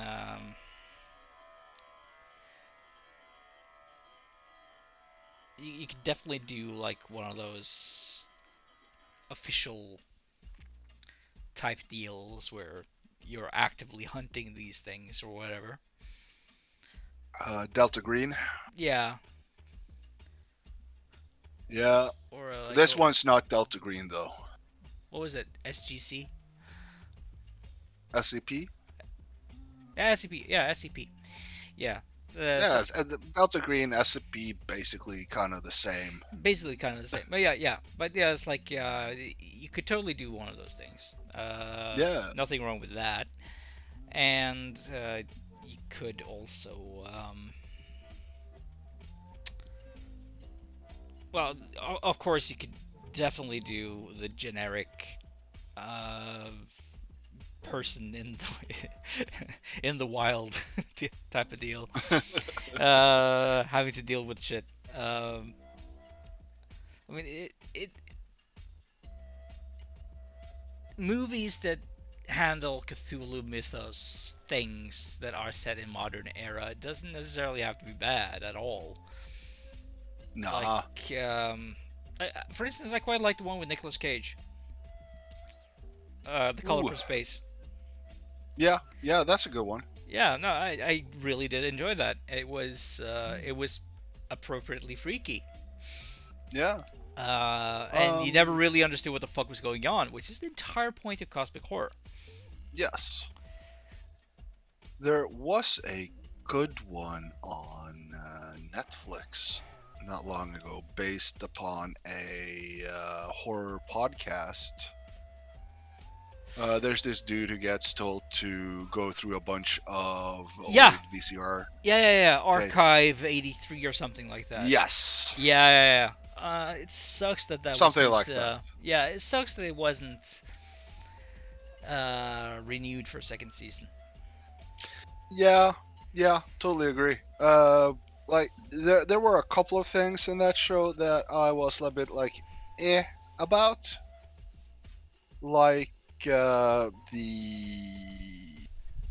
showing like kind of the creature almost coming out of the television screens and such. Yeah, I'm not exactly a huge fan of showing the monsters myself. Yeah, but other than that, really cool show. Really interesting cult. Yeah, it was. I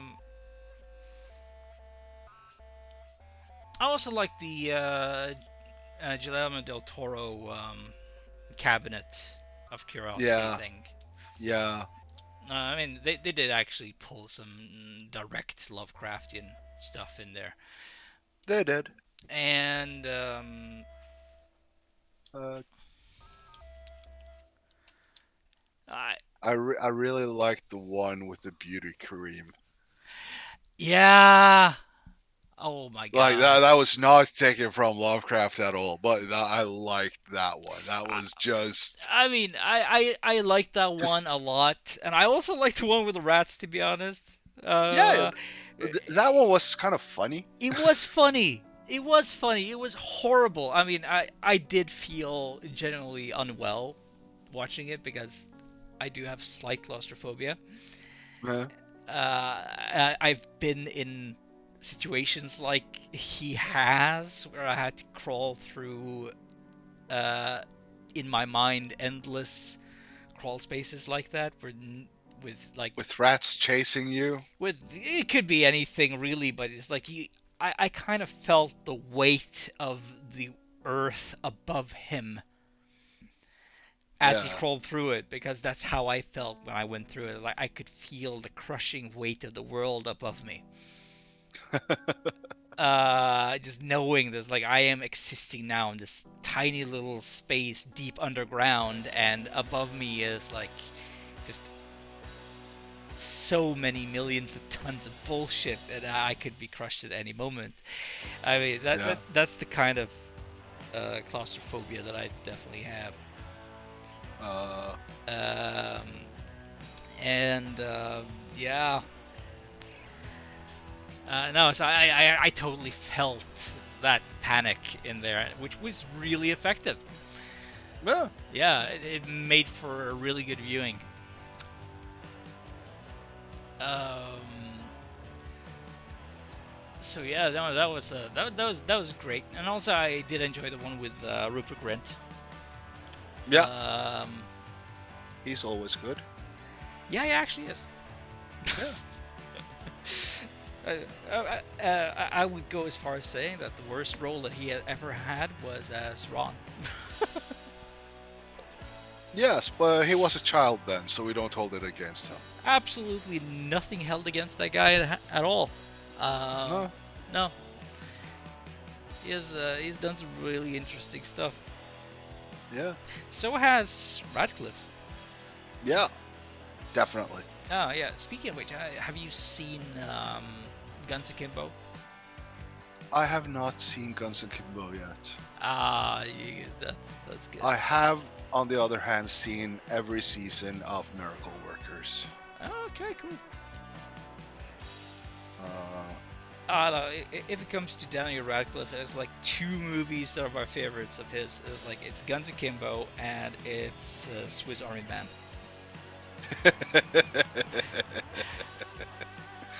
Yeah. They're both just completely. I mean, that guy, he just takes nothing seriously. I mean, he doesn't take himself seriously, that's for sure. Because if he can just plow into those roles, then I mean, okay, sure. How much acting ability do you need to play a dead guy? I don't know, but he pulled it off. Yeah. But it's like, Good. I mean, for a guy who has grown up playing Harry Potter and has Yes. become one of the most recognized faces and names on the planet, for him to just go out and say, "Now I'm gonna play a dead man who's gonna fart his way across the ocean," I mean, respect. just straight up respect. That's great. Oh. Now, if you have a chance of watching Guns Akimbo, I would recommend it. It's a good Google action. where to stream it after. Yeah, it's a good action movie.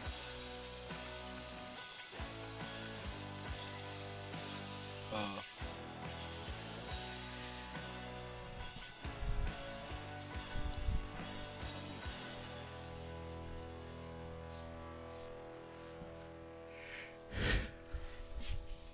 I think this one is done. Oh yeah, it's done. I can't think of much more at this point. I mean, I Yeah. kind of think of one thing though. Which is? It's a proportion thingy. Ah. Yeah. Which should be easily remedied. I just have to do a little minor editing. Let's see here.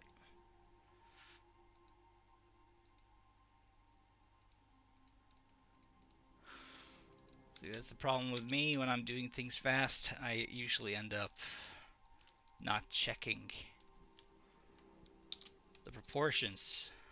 Oh yeah, that one should be a tiny bit bigger.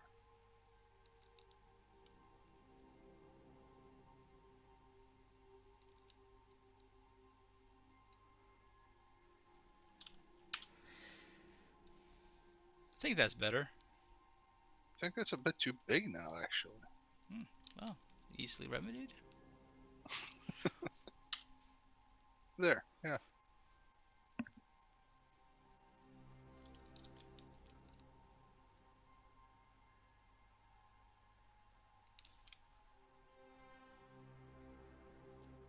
Yeah, it's good. It's good enough. Yeah. Yeah. Oh, So that's the rumba. that's the run bar. The rune bar. No E.